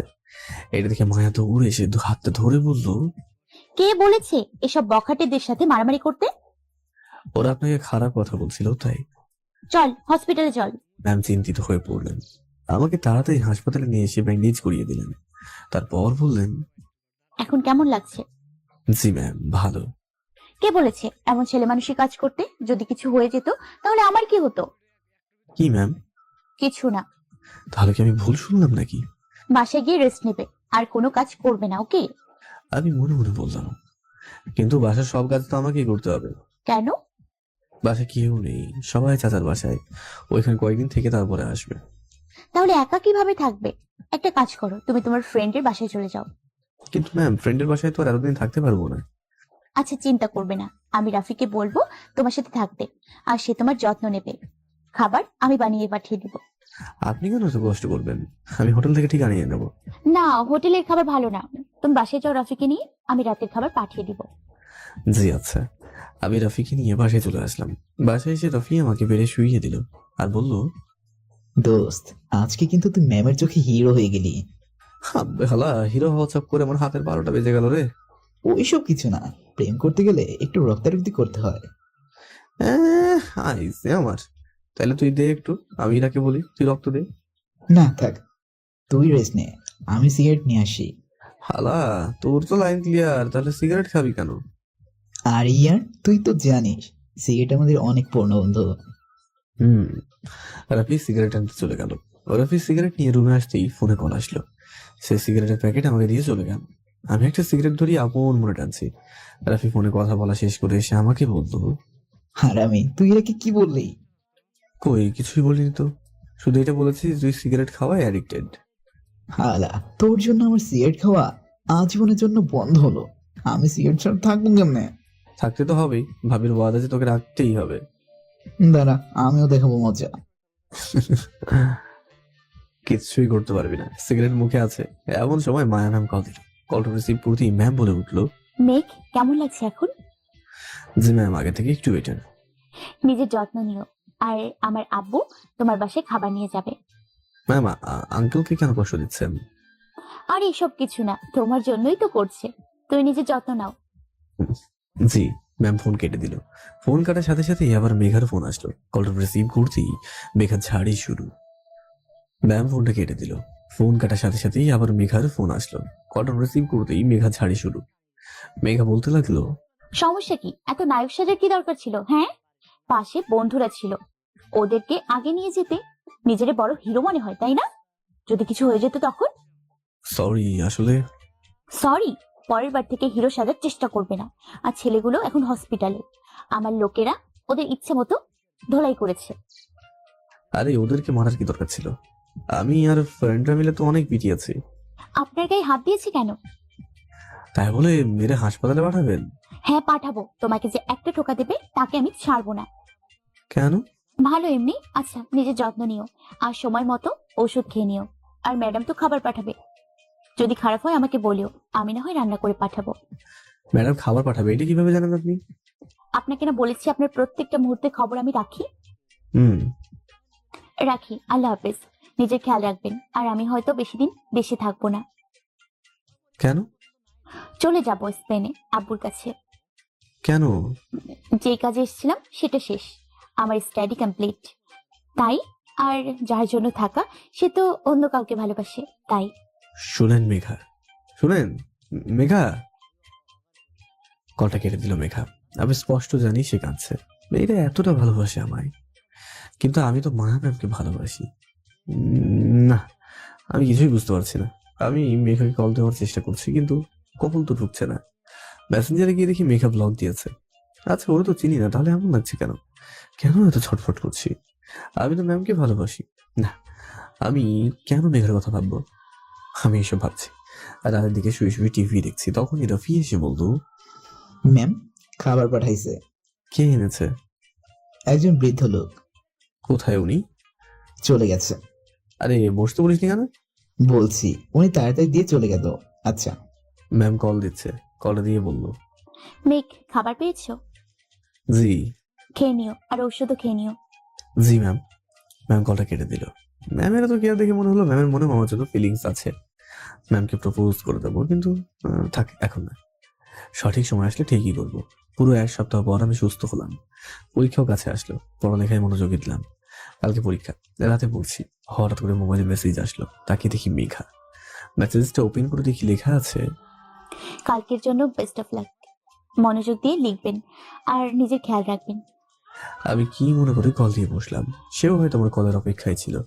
কল দেওয়ার সাথে সাথেই কল ধরলো। আমি চুপ করে আছি দেখে সে বলল, কিছু বলবে? না। আচ্ছা, রাখি তাহলে। শুনুন। বল। কেমন আছেন? যেমন থাকার কথা। করে যাবেন? সামনের মাসের 12 তারিখ বিকাল 5টায় ফ্লাইট। আমি রাখি, আল্লাহ হাফেজ। মেঘা ফোনটা কেটে দিল। আমি জানি সে কান্না করছে, কিন্তু কিভাবে? আমি ওকে না দেখে যেতে পারছি না। আমার পড়াশোনায় মনোযোগ দেওয়া দরকার। ভাবছি ফাইনাল পরীক্ষার পরপরই ম্যামকে প্রপোজ করব। পরের দিন ভালো মতো পরীক্ষা দিলাম। পরীক্ষা ভালোই হয়েছে। আসার সময় নীলা আমাকে ডেকে বলল, মেঘ, একটু কথা ছিল। হ্যাঁ বল। কালকে একটু দেখা করিস। আচ্ছা। আমি বাসায় আসলাম। এসে ভাবতে লাগলাম নীলা এত জরুরি ভাবে দেখা করতে বললো কেন। আমি চিন্তায় আছি কিভাবে ম্যামকে প্রপোজ করব। তখনই বোন জান্নাত এসে আমাকে বলল, ভাইয়া কি ভাবছিস? আরে কিছু না। বল। আরে ভাবছি ম্যামকে কিভাবে প্রপোজ করব। সত্যি? হ্যাঁ, তো কখন করবি? পরীক্ষার পর।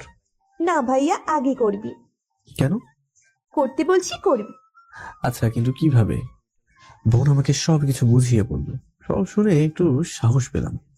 রাফিকে সব বললাম। সে তো শুনে মহা খুশি। রাতে হঠাৎ করে ঘুম ভেঙে গেল। একটা দুঃস্বপ্ন দেখলাম। আমি একটা মেয়ের সাথে হাত ধরে হাঁটছি। হঠাৎ করে মেয়েটি আমাকে বাঁচাতে গিয়ে নিজেই গাড়ির নিচে চাপা পড়লো। মেয়েটির নাম ধরে চিৎকার দিলাম। সেই মেয়েটি ছিল মেঘা। গলাটা শুকিয়ে যাচ্ছে। আমি নিচে গিয়ে পানি খেয়ে আসলাম। আচ্ছা, আমি স্বপ্নটা কেন দেখলাম? কেনই বা মেঘাকে নিয়ে ভাবছি? না, আমি মায়ায় পড়েছি। আমি তো আমার ডেভিল ম্যানের প্রেমে পড়েছি। তাহলে মেঘার কথা কেন ভাবছি? যেই মেয়েটাকে কোনোদিন দেখিও নি, জানিও না সে কে, তাহলে তোর কথা ভাবছি বা কেন?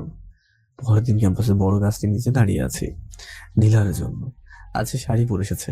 ওকে শাড়ি পরতে দেখে কিছুটা অবাকই হলাম। আমার কাছে এসে নীলা তার পিছন থেকে একজোড়া গোলাপ আমার দিকে এগিয়ে দিয়ে বলল, মেঘ, তোকে সেই প্রথম দেখায় ভালোবেসে ফেলেছি। তোর প্রেমে সে প্রথম দিন থেকে হাবুডুবু খাচ্ছি। নিজেকে আর ঠিক রাখতে পারছি না, তাই আজকে অনেক সাহস নিয়ে প্রপোজ করছি তোমায়। আমাকে একটু ভালোবাসবে? আমি মনে গেলাম। নিজেকে সামনে নিয়ে বললাম, শোনো, আমি তোকে সবসময় একজন ভালো বন্ধু ভেবেছি, আর কিচ্ছু না। আমি অন্য কাউকে ভালোবাসি। নীলা চোখে পানি। আমি কিছু বলতে যাবো তার আগে সে আমাকে জড়িয়ে ধরলো, যার জন্য আমি প্রস্তুত ছিলাম না। আমাকে জড়িয়ে ধরে সে বলতে লাগলো, প্লিজ মেঘ, আমি তোমাকে ছাড়া বাঁচবো না, প্লিজ। ম্যাম পিছনে ফিরে আমাকে থাপ্পড় মেরে বলল, তোর মতো লুচ্চা আমি দেখিনি। আমাকে আর ফলো করবি না। আর হ্যাঁ, আমার চোখের সামনেও যেন আর না দেখি। ম্যাম কাঁদতে কাঁদতে চলে গেল। আমি দাঁড়িয়ে আছি, চোখ দিয়ে অস্ত্র গড়িয়ে পড়ছে। ম্যাম চলে গেছে। আমি আর দেরি না করে বাসায় চলে আসলাম। রুমে গিয়ে দরজা বন্ধ করে শুয়ে আছি। মনটা খারাপ। ম্যাম আমার কাছ থেকে সত্যিটা জানতে চাইনি একবারও। কেন শুধু শুধু আমাকে ভুল বুঝলো? বোন এসে দরজা ধাক্কা দিচ্ছে। আমি উঠে দরজাটা খুলে দিতেই বোন আমাকে বলল, ভাইয়া, ভাবি কি বলেছে কাল? আমি চুপ করে আছি। বোন আবারও জিজ্ঞাসা করল, ভাইয়া, ভাবি কি বলেছে বল। ভাইয়া বল। আমি নিজেকে আর ধরে রাখতে না পেরে বোনকে জড়িয়ে ধরে কেঁদেই দিলাম। তাকে সব কিছু খুলে বললাম। বোন সবটা শুনে আমাকে বলল, আরে পাগল, এইটার জন্য কান্না করতে হয় নাকি? ম্যাম তোকে ভালোবাসে, তাই সে নীলার সাথে তোকে দেখে রাগ করেছে। কালকে ক্যাম্পাসে গিয়ে ভাবিকে প্রপোজ করে দিস, দেখবি সব ঠিক হয়ে যাবে। সত্যি? হ্যাঁ, আর মেয়েদের মতো কান্না করা বন্ধ কর। কান্না করলে তোকে আমার মেয়ের মতো লাগে। গাঁধী, তোরে আজকে আমি। আমি আম্মুকে বলে দিব মারলে। আচ্ছা, যা, মারবো না। ওকে, এইবার যা তুই। বোন রুম থেকে চলে গেল।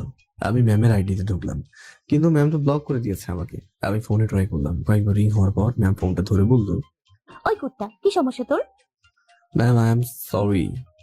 তোরে না আমার সামনে আসতে মানা করছি, আর কোনোদিন আমাকে ফোন দিবি না। ম্যাম ফোনটা কেটে দিল। মনটা খারাপ।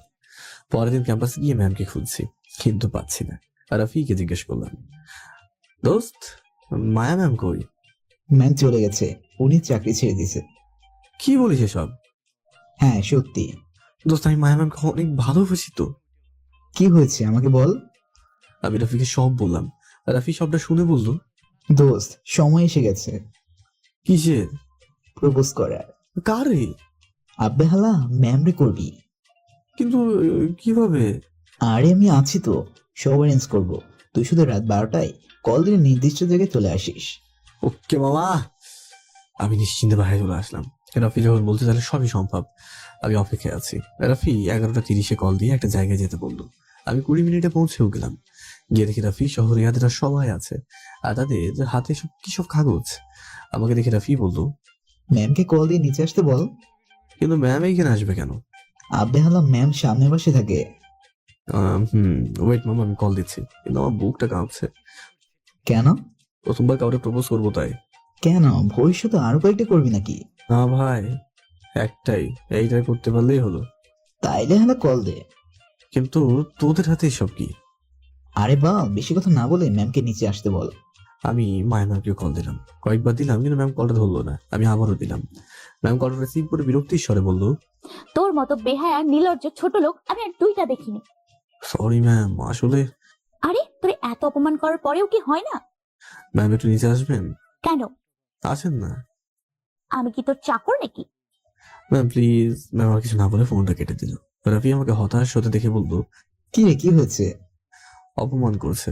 আরে ভালোবাসা এতটুকু নির্লজ্জ হওয়া যায়? তুই আবার কল দে। কল দিতে যাবো, তার আগে দেখি ম্যাম নীল শাড়ি পরে বাইরে গেটের দিকে আসছে। রাফিয়া বাকিটা দেখি লুকিয়ে গেছে আমাকে একা রেখে। আমার তো ভয়ে হাত কাঁপা শুরু হয়ে গেছে। ম্যাম আমার কাছে এসে বললো, তোর মতো নির্লজ্জ লোক আমি আর আরেকটা দেখিনি। তুই না মানা করেছি আমার সামনে না আসার জন্য? আমি এমনিতেই ভয় আছে। ম্যামের ঝাড়ি খেয়ে আরো দ্বিগুণ বেড়ে গেল। না মানে মানে আসলে। কি বললি, বল তাড়াতাড়ি। না মানে আসলে হঠাৎ দেখি রাফি আর বাকির হাতে একটা কাগজ আর একটা গোলাপ ফুল নিয়ে ম্যামের কাছে এসে ধরলো। খেয়াল করে দেখলাম সবার হাতের কাগজটা বড় আকৃতির, আর ওইখানে বড় করে লেখা আছে সরি। কিন্তু রাফির হাতে লেখা আছে অন্য কিছু। রাফির হাতের কাগজে লেখা আছে, আমি তোমাকে ভালোবাসি। ম্যাম লেখাটা দেখে আমাকে থাপ্পড় মেরে বলল, ছি, তোর মতো লুচ্চা এসব ছাড়া আর কি করতে পারে? কয়টা লাগে তোর? হ্যাঁ, কয়টা লাগে? মেয়েবাজি করার জায়গা বসে না। এইবার নিজেকে কন্ট্রোল করতে না পারে ম্যামকে থাপ্পড় মেরে দিলাম, আর বললাম, চুপ, একদম চুপ। কি মনে করিস তুই নিজেকে? তোকে সেই প্রথম দিন থেকে ভালোবাসি। ম্যাম হয়েছিস তো কি হয়েছে, ভালোবাসি, ব্যাস। আর হ্যাঁ, আমি ফাজিল, আমি খারাপ। হ্যাঁ সত্যি তো, কিন্তু এতটা খারাপ না যে যাকে ভালোবাসি তাকে ছাড়া অন্য মেয়েকে ভালোবাসবো। আমি শুধু তোকেই ভালোবাসি, আর তোকেই ভালোবেসে যাব, বয়সে বড় হোক বা যাই হোক। আর হ্যাঁ, আমি আজ পর্যন্ত কোনো মেয়েকে নিয়ে চিন্তা করিনি যতটা তোকে নিয়ে করছি। রাতের ঘুম হারাম করেছি, তার বদলে এই প্রতিদান পেলাম। ভালোবাসি বলে নিজেকে নির্লজ্জ করেছি, তোর হাজার অপমান সহ্য করেছি, কিন্তু আর না। আমার ক্যারেক্টার কিরকম আমার বন্ধুরা সবাই জানে। আসি। আর হ্যাঁ, আজকের পর থেকে মুখ আর দেখাবো না। মুখ তো দূরে থাক, ছায়াও আপনার পাশে থাকবে না। আর সরি থাপ্পড় মারার জন্য। আসি। আর রাফি আমার হাত ধরে বলল, দোস্ত। না ভাই, আর না। আমি খারাপ, আমি ফাজিল, আমি নির্লজ্জ, কিন্তু আমি মেয়েবাজি করি না। চল। প্লিজ ম্যামকে বল। না, আর বলবো না, সব অনুভূতি মরে গেছে। আমি মেয়েবাজি করি? এতদিনে এইটুকু চিনেছে আমাকে? যে মেয়ে আমাকে চিনতে পারে না, বুঝতে পারে না, তাকে ভালোবাসা আমার পক্ষে সম্ভব না রে। আমি আসি। আমি বাসায় চলে আসলাম। এত রাতে বাসায় ফিরতে দেখি মা কিছু না বললেও বোন আমার রুমে এসে বললো, কি রে ভাইয়া, কি হয়েছে? আর তোর মুখে আঙুলের দাগ কোথা থেকে আসলো? আরে কিছু না, এমনিতেই। না, কিছু একটা হয়েছে, বল আমাকে। না বোন, কিছুই হয়নি। ভাইয়া, আমার কসম দিলাম, বল কি হয়েছে। আমি বোনকে সব বললাম। বোন সব শুনে রেখে গিয়ে বললো, এত বড় সাহস ওর, তোকে থাপ্পড় দিয়েছে, ওকে আমি ছাড়বো না। বোন শান্ত হ, আর সব সমস্যা আমার জন্য হচ্ছে, তাই আমার দূরে চলে যাওয়াই ভালো। কিন্তু ভাইয়া, সামনে তোর এক্সাম। সমস্যা নেই, আমি শহর ছেড়ে চলে যাবো, পরীক্ষা না হয় ওইখান থেকেই দেবো। কিন্তু যাবি কোথায়? বড় খালার বাসায়। আচ্ছা যা, মন খারাপ করিস না। না বোন, এমন বলিস না। মায়া যেন সুখে থাকে এই দোয়া কর। কোনো রকম রাতটা পার করে পরের দিন সকালেই মাকে বলে বড় খালার বাসায় চলে আসলাম। খালা আমাকে দেখি তো অবাক, হঠাৎ করে দেখি আমাকে জিজ্ঞাসা করলেন, কি রে মেঘ, তোরে তো ফোন করেও পাই না, আজ সেই তুই বাসায় হাজির? কেন খালা, তোমার বাসায় কি আসা যাবে না নাকি? কি বলছিস তুই? আয় ভেতরে আয়, থাকবি নাকি চলে যাবি? না খালা, এবার অনেক দিন থাকবো। আচ্ছা যা, উপরে তন্নি আছে, ওরে বল রুম দেখাই দিবে। আচ্ছা। আমি টনি রুমে গেলাম আস্তে আস্তে। সে মুখে কি সব মেখেছে, দেখতে একদম ভূতের মতো লাগছে। আমি আস্তে আস্তে পিছন ঠিক দিয়ে গিয়ে তাকে চিৎকার দিলাম। টনি লাফিয়ে উঠে এদিকে সেদিকে দৌড়াতে লাগলো। আমাকে দেখে সে দৌড়ে এসে জড়িয়ে ধরে বললো, মেঘ ভাইয়া, কবে এসেছিস তুই? এই তো এইমাত্র আসলাম। আচ্ছা বস। তো কি মনে করে আসলি? বলবো বলবো, আগে আমাকে আবার রুমটা দেখা, ফ্রেশ হই, তারপর তো খুব খিদাও লেগেছে আবার। আচ্ছা চল, আমি রুম দেখিয়ে দিচ্ছি। তন্নি আমাকে রুমে নিয়ে গেল। বলি, তন্নি আর তানিম দুই ভাই বোন, মানে আমার খালাতো ভাই। তানিম ভাইয়া বড়, উনি লন্ডনে থাকতেন, এখন থেকে স্পেনে শিফট হয়েছেন। তন্নি ছোট, জান্নাতে সমবয়সী, একই ক্লাসেই পড়ে। মেয়েটা আমাকে পেলে নিজের ভাইয়ের কথা ভুলেই যায়। এই নিয়ে তানিম ভাইয়া অনেক আক্ষেপ। তন্নি আমাকে তার বড় ভাই মনে করে, খুব দুষ্টু কিন্তু খুব ভালো। আমি ফ্রেশ হয়ে নিচে গেলাম খেতে। টেবিলে দেখি তন্নি খাবার নিয়েই বসে আছে। আমাকে দেখিয়ে বলতো, ভাইয়া তাড়াতাড়ি খেতে আয়। খালা বললো, কিরে এত তাড়া করছিস কেন? আম্মু, আমার ভাইয়ের কাছ থেকে অনেক কিছু জানার আছে, তাই। তুই পারিসও বটে, মেঘ খেয়ে নে। আমি আর তন্নি খাবার খেয়ে ছাদে গেলাম। তন্নি জানে আমার ছাদে যাওয়া মানে মন খারাপ হবে। দিনের বেলায় ছাদে যাই তখন তখন আমার মন ভালো থাকে না। তন্নি এটাও জানে আমি ছাদে উঠলে কফি খাই, তাই সে কফি বানিয়ে আনলো। তাদের ছাদে বসার জন্য আলাদা জায়গা আছে, তাহলে সেখানে বসলাম। তন্নি এক চামচ কফি খেয়ে আমাকে বললো, ভাইয়া কি হয়েছে আমাকে বল, কেন এত মন খারাপ তোর? আমি তন্নিকে সব বললাম। হাজার হলেও বোন, আমার কথা শুনে তার রাগ উঠল। সাথে সাথে সে মায়াকে আজে বাজে কথা বলা শুরু করে দিল। বাকি সে সামনে পায়নি, না হলে খবর করে ছাড়তে নিশ্চিত।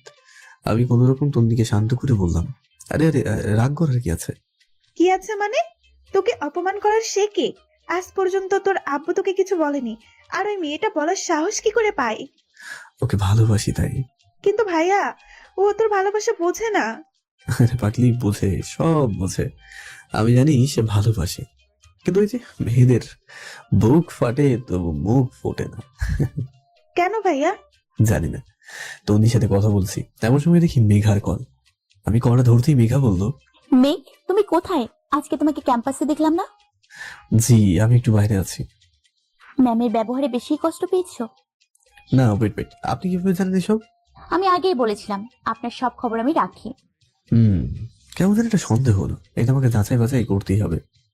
কি করেন আর কোথায় আপনি? সরি, বলা যাবে না। ও আচ্ছা, ভালো, আচ্ছা আমি রাখি, আল্লাহ হাফেজ।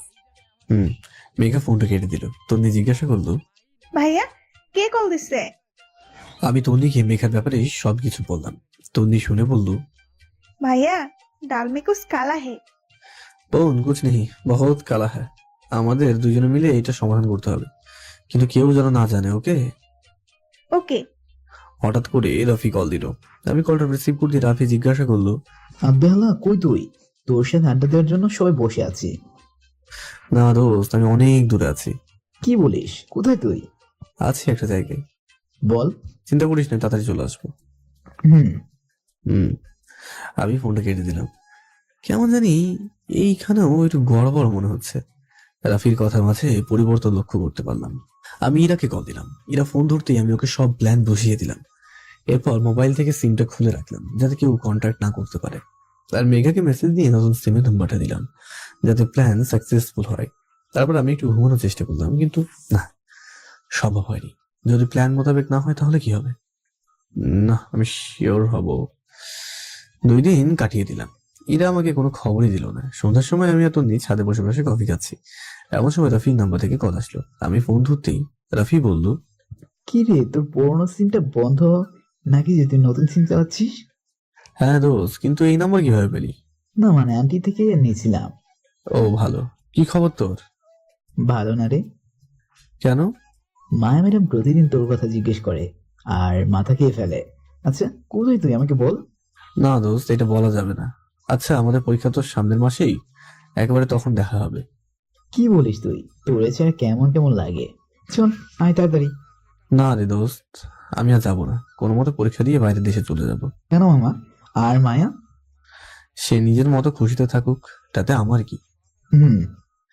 আচ্ছা মামা, রাখি রে, পরে কথা হবে, বাই। আমি ফোনটা রেখে দিলাম। যেমন ভাবলাম ঠিক তেমনই হলো। রাফির কল কাটার সাথে সাথেই মেঘার কল আসলো।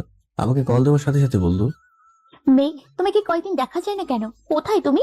ম্যামের উপর এত রাগ করে আছো? কেন? রাগ কি শুধু সে করতে পারে? আমরা কি মানুষ না? আমাদের কি রাগ নেই? কিন্তু তোমাকে না দেখলে আমার দিন কাটে না। প্লিজ ফিরে এসো। দেশ ছেড়ে কখন যাবেন? না বলে কি ভালো না? বললে যেতে পারবো না। আচ্ছা রাখি, পরে কথা হবে। আচ্ছা, এই শোনো। জি বলো। কবে ফিরবে? জানি না। পরীক্ষা? সেটা দেবো। আচ্ছা রাখি। কলটা কেটে দিলাম। সে আবার কল দিল। আমি কল রিসিভ করতে সে বললো, আমাকে তুমি করে বলছো? কই না তো। জি বলো।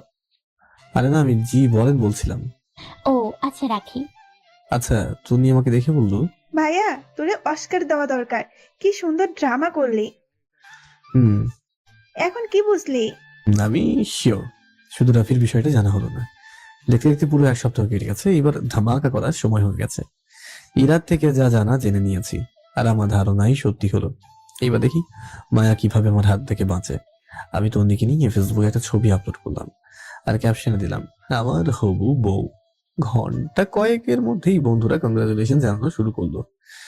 কিন্তু রাফি রিয়াদরাবাদে তারা কমেন্ট না করে আমাকে মেসেজ দিল। রিয়াদের সবাইকে বললাম কথা সত্যি। রাফি আমাকে মেসেজ দিয়ে বলল, কি রে মেঘ, এসব কি? তুই না মায়া ম্যামকে ভালোবাসতি, তাইলে?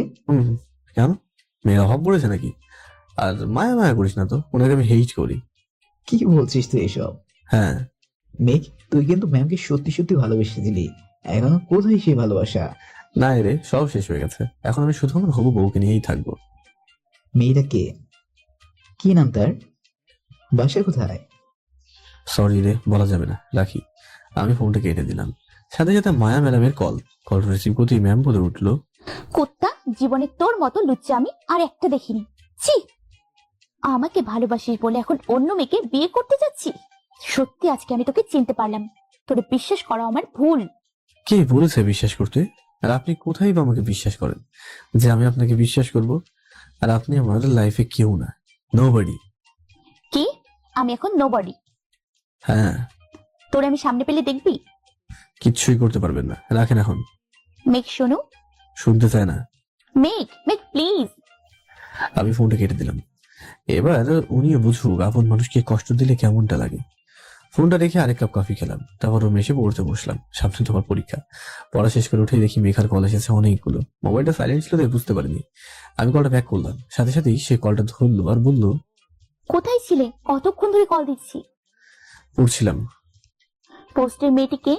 আমার হবু বউ। মায়া? ওই নামে কাউকে আমি চিনি না। তোমার মতো লুচ্চা আমি আর আরেকটা দেখিনি।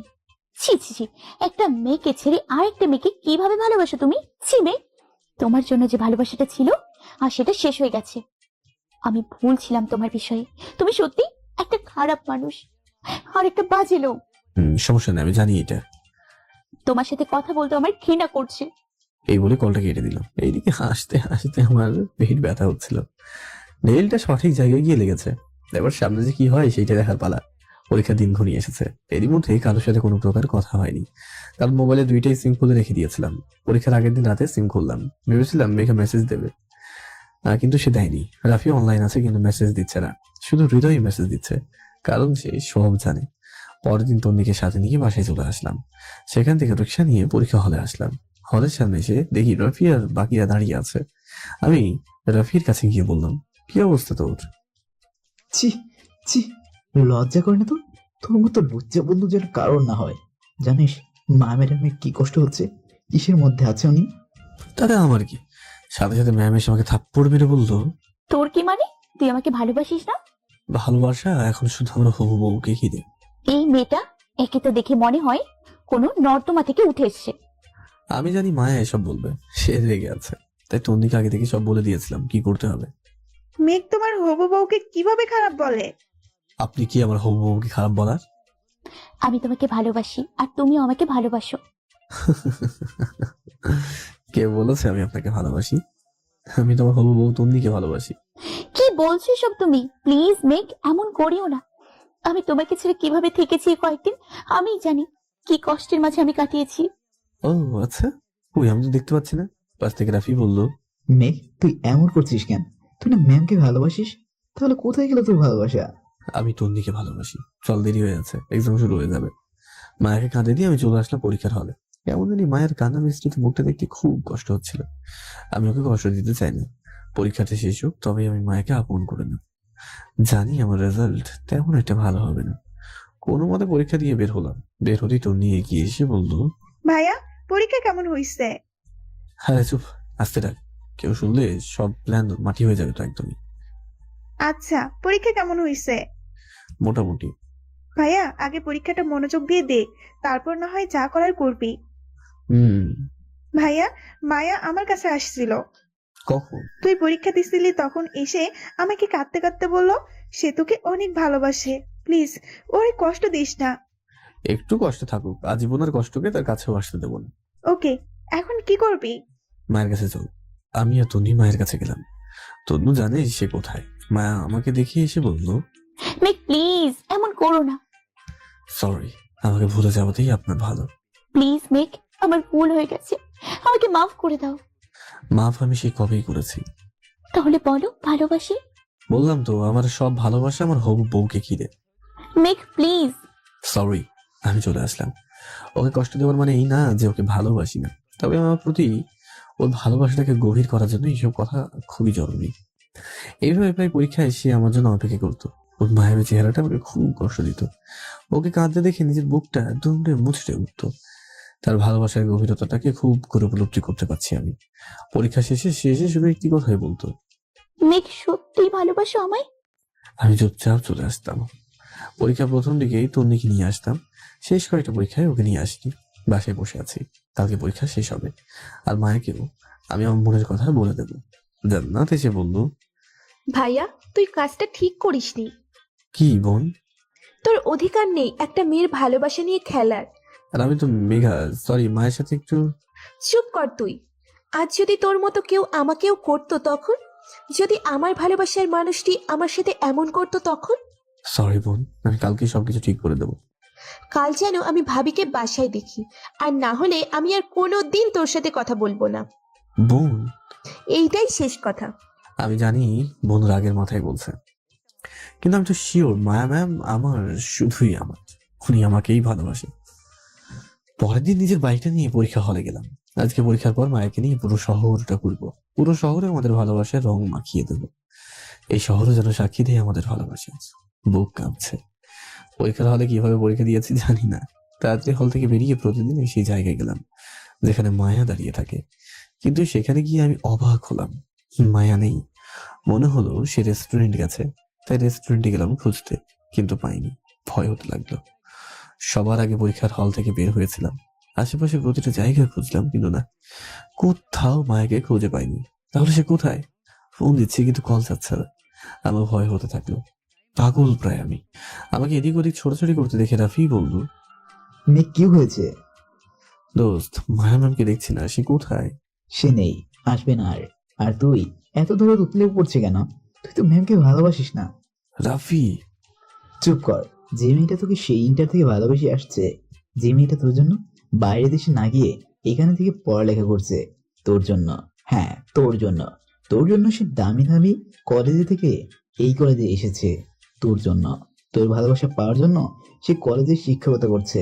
তোকে ভালোবেসে বলে সে তোর দেওয়া হাজারো কষ্ট সহ্য করেছে, কিন্তু সবশেষে সে কি পেল? কষ্ট আর কষ্ট। কি বলছিস এসব? মায়া ম্যামকে তো আমি প্রথমবার এই কলেজেই দেখেছি। না, মাকে জানিস? মেঘা চৌধুরী। হ্যাঁ, যে মেঘা তোকে কল করে ভালোবাসি ভালোবাসি বলতো। আমার কাজিন, যাকে তুই ক্লাস 10-এ থাকতে প্রপোজ করেছিলি। ওই সময় তুই আবেগে বসে ওকে প্রপোজ করেছিলি, আর তোর সেই প্রপোজালটাকে সে সত্যি মনে করে তোকে ভালোবাসতে শুরু করেছিল। সে সিনিয়র বলে তোকে ভালোবাসি কথাটা বলতে লজ্জা পাচ্ছিল বলেই আমি আর মেঘা, মানে তোর মায়া ম্যাম, প্ল্যান করি এসব। তার মানে এইটাই সেই মেঘা? হ্যাঁ দোস্ত, বিশ্বাস করো, আমি এতদিন যা করেছি সব ওকে নিজের করে নেওয়ার জন্য। আমি শুধু নাটক করেছি। তন্নি আমার খালাতো বোন। কি বলিস? হ্যাঁ, আমি মায়া ম্যামকে আমার ভালোবাসার গভীরতা বোঝানোর জন্য এসব করেছি। কিন্তু তুই জানিস না, মায়া তোর প্রেমের গভীরতা এতটা ডুবে গেছে যে তোকে ছাড়া সে কিছুই কল্পনা করতে পারে না। প্লিজ রাফি, বল মায়া এখন কোথায়? সে নাই, সে চলে গেছে। আরে মজা না করে বল না, সে কোথায়? সত্যি বলতেছি, সে চলে গেছে এয়ারপোর্টে। এতদিন তোকে ভালোবাসে বলে সে স্পেনে না গিয়ে এখানে ছিল। আজ যখন তোকে সে তার ভালোবাসাটা উপলব্ধি করাতে পারলো না, তার দেশে থাকা মায়াটাও নাই, তাই সে কাল এসে তোকে বলতে চেয়েছিল সে আজ দেশ ছেড়ে তার বাবার কাছে চলে যাবে। কিন্তু তুই তো ওর একটা কথাও শুনতি না। কথাগুলো শুনে পায়ের তলার মাটি সরে গেল। পাগলিটাকে এত কষ্ট দেওয়া উচিত হয়নি। চোখ দিয়ে অস্ত্র পড়তে লাগলো। আমি রাফিকে বললাম, ভাই ওর ফ্লাইট কয়টায়? 1 ঘন্টা পর। কি বলিস কি? হ্যাঁ। প্লিজ ভাই, ওকে যেন না কর প্লিজ। কেমনে ওকে না করবো? ভালোবাসি তাই। কেমনে ওকে না করবো? আর কেন করব? তাহলে ওকে তুই নিজে গিয়ে আটকা। তোর জন্য আবার বোনটা কষ্টের মাঝে ছিল, জানিস তুই? তোর জন্য সে কি পরিমাণ কান্না করেছে, তুই কি দেখেছিস? সরি দোস্ত। সরি না বলে তাড়াতাড়ি গিয়ে ওকে আটকা। ওকে, আমিই যাচ্ছি। আমি আমার মাকে কোথাও যেতে দেবো না। আমি তাড়াতাড়ি বাইকটা স্টার্ট দিয়ে এয়ারপোর্টের উদ্দেশ্যে রওনা হলাম। বাইকের স্পিড বাড়াতেই লাগলাম। চোখ দিয়ে পানি ঝরে পড়ছে। আমি কি করলাম? নিজের অজান্তেই মাকে এতটা কষ্ট দিয়ে দিলাম। আল্লাহ, সে যদি চলে যায় তাহলে আমি বাঁচবো না। আল্লাহ, আমি ওকে ছাড়া কিভাবে বাঁচবো? ওকে যে অনেক অনেক ভালোবাসি, অনেক। বাইকের গতি অতিরিক্ত মাত্রায় বাড়ানো ছিল। হঠাৎ করে আমার গাড়ির সামনে একটা বাচ্চা এসে যাওয়ায় আমি গাড়িটাকে কন্ট্রোল করতে না পেরে অ্যাক্সিডেন্ট করে বসি, আর সাথে সাথেই অজ্ঞান হয়ে যায়। অজ্ঞান হওয়ার আগে দেখি আমার রক্তে আশেপাশে মাখামাখি হয়ে গেছে। চোখ খুলতে খুবই কষ্ট হচ্ছে, মাথায় প্রচন্ড ব্যথা। কোনো মতেই চোখটা মিলিয়েই চারপাশে তাকাই, দেখে মনে হচ্ছে হসপিটালে আছি। পাশে একজন নার্স ফাইল চেক করছে। আমাকে চোখ খুলতে দেখে নার্সটি ডাক্তারকে ডাক দিল। ডাক্তার তাড়াতাড়ি এসে আমাকে চেক করলো, তারপরে বলল, মেঘ সাহেব, আপনি খুব লাকি। আপনার স্ত্রী যদি সময় মতো আপনাকে হাসপাতালে না নিয়ে আসতো তাহলে আপনাকে বাঁচানো সম্ভব হতো না। আমার স্ত্রী? কে সে? ওই তো বাইরে দাঁড়িয়ে আছে। মেঘা ম্যাম, একটু ভিতরে আসেন, আপনার স্বামীর জ্ঞান ফিরেছে। মেঘাকে ভিতরে আসতে দেখি বুকটা ধক করে উঠলো। তার মানে মেঘাই আমাকে বাঁচিয়েছে।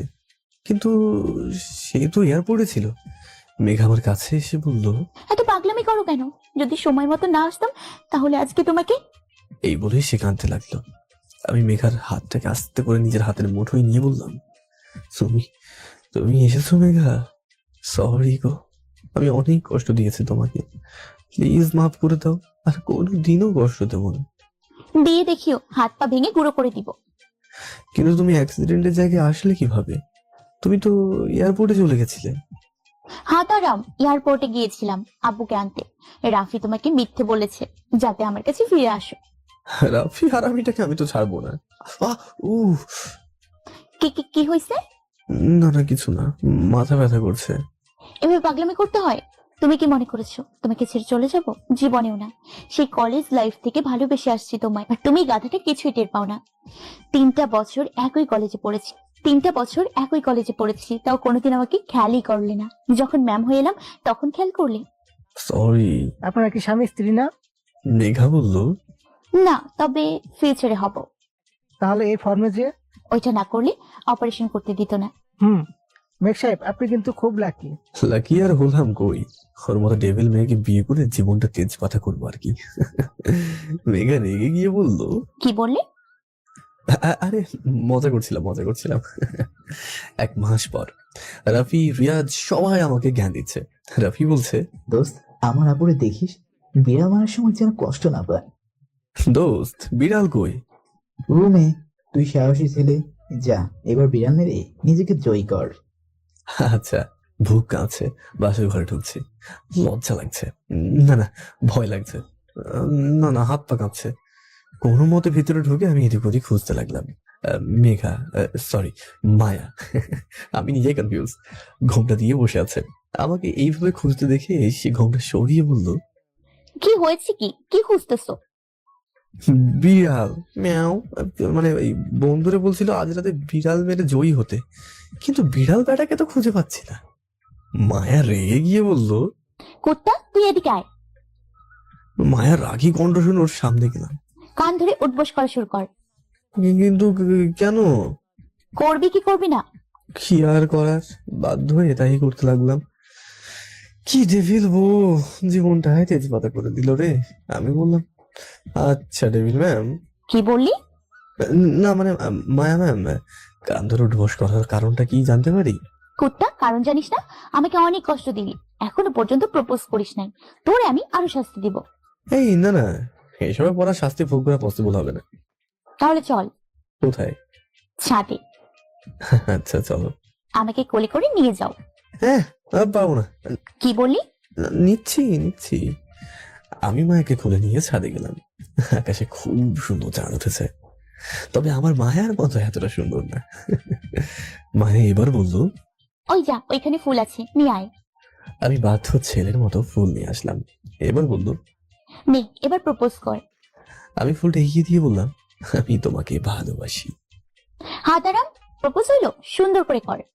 এবার আমি হাঁটু গেড়ে বসে বললাম, আকাশ, তারা, চন্দ্র, বাতাস আজকে সবাইকে সাক্ষী করে বলছি, ভালোবাসি মায়া, তোমাকেই ভালোবাসি। তোমার মায়ায় আমি হারাতে চাই আজীবন। একটু সুযোগ কি দেবে আমায়? মায়া আমাকে জড়িয়ে ধরে বলল, ভালোবাসি। আমিও। কি? ভালোবাসি, আমিও অনেক ভালোবাসি। ছেড়ে যাবে না তো? তোমার মায়ায় পড়েছে মায়াবতী, ছেড়ে যাওয়ার তো কোনো প্রশ্নই নেই। পাগল। তোমার এখন থেকে শুধু আমার শাসন চলবে। যথাজ্ঞা মহারানী। ফাজিল। আবার ডেভিল ম্যাডামের ফাজিল স্টুডেন্ট আমি। এইভাবেই বাঁচতে চাই আজীবন হাত ধরে। বেঁচে থাকুক ভালোবাসা, বেঁচে থাকুক আজীবন।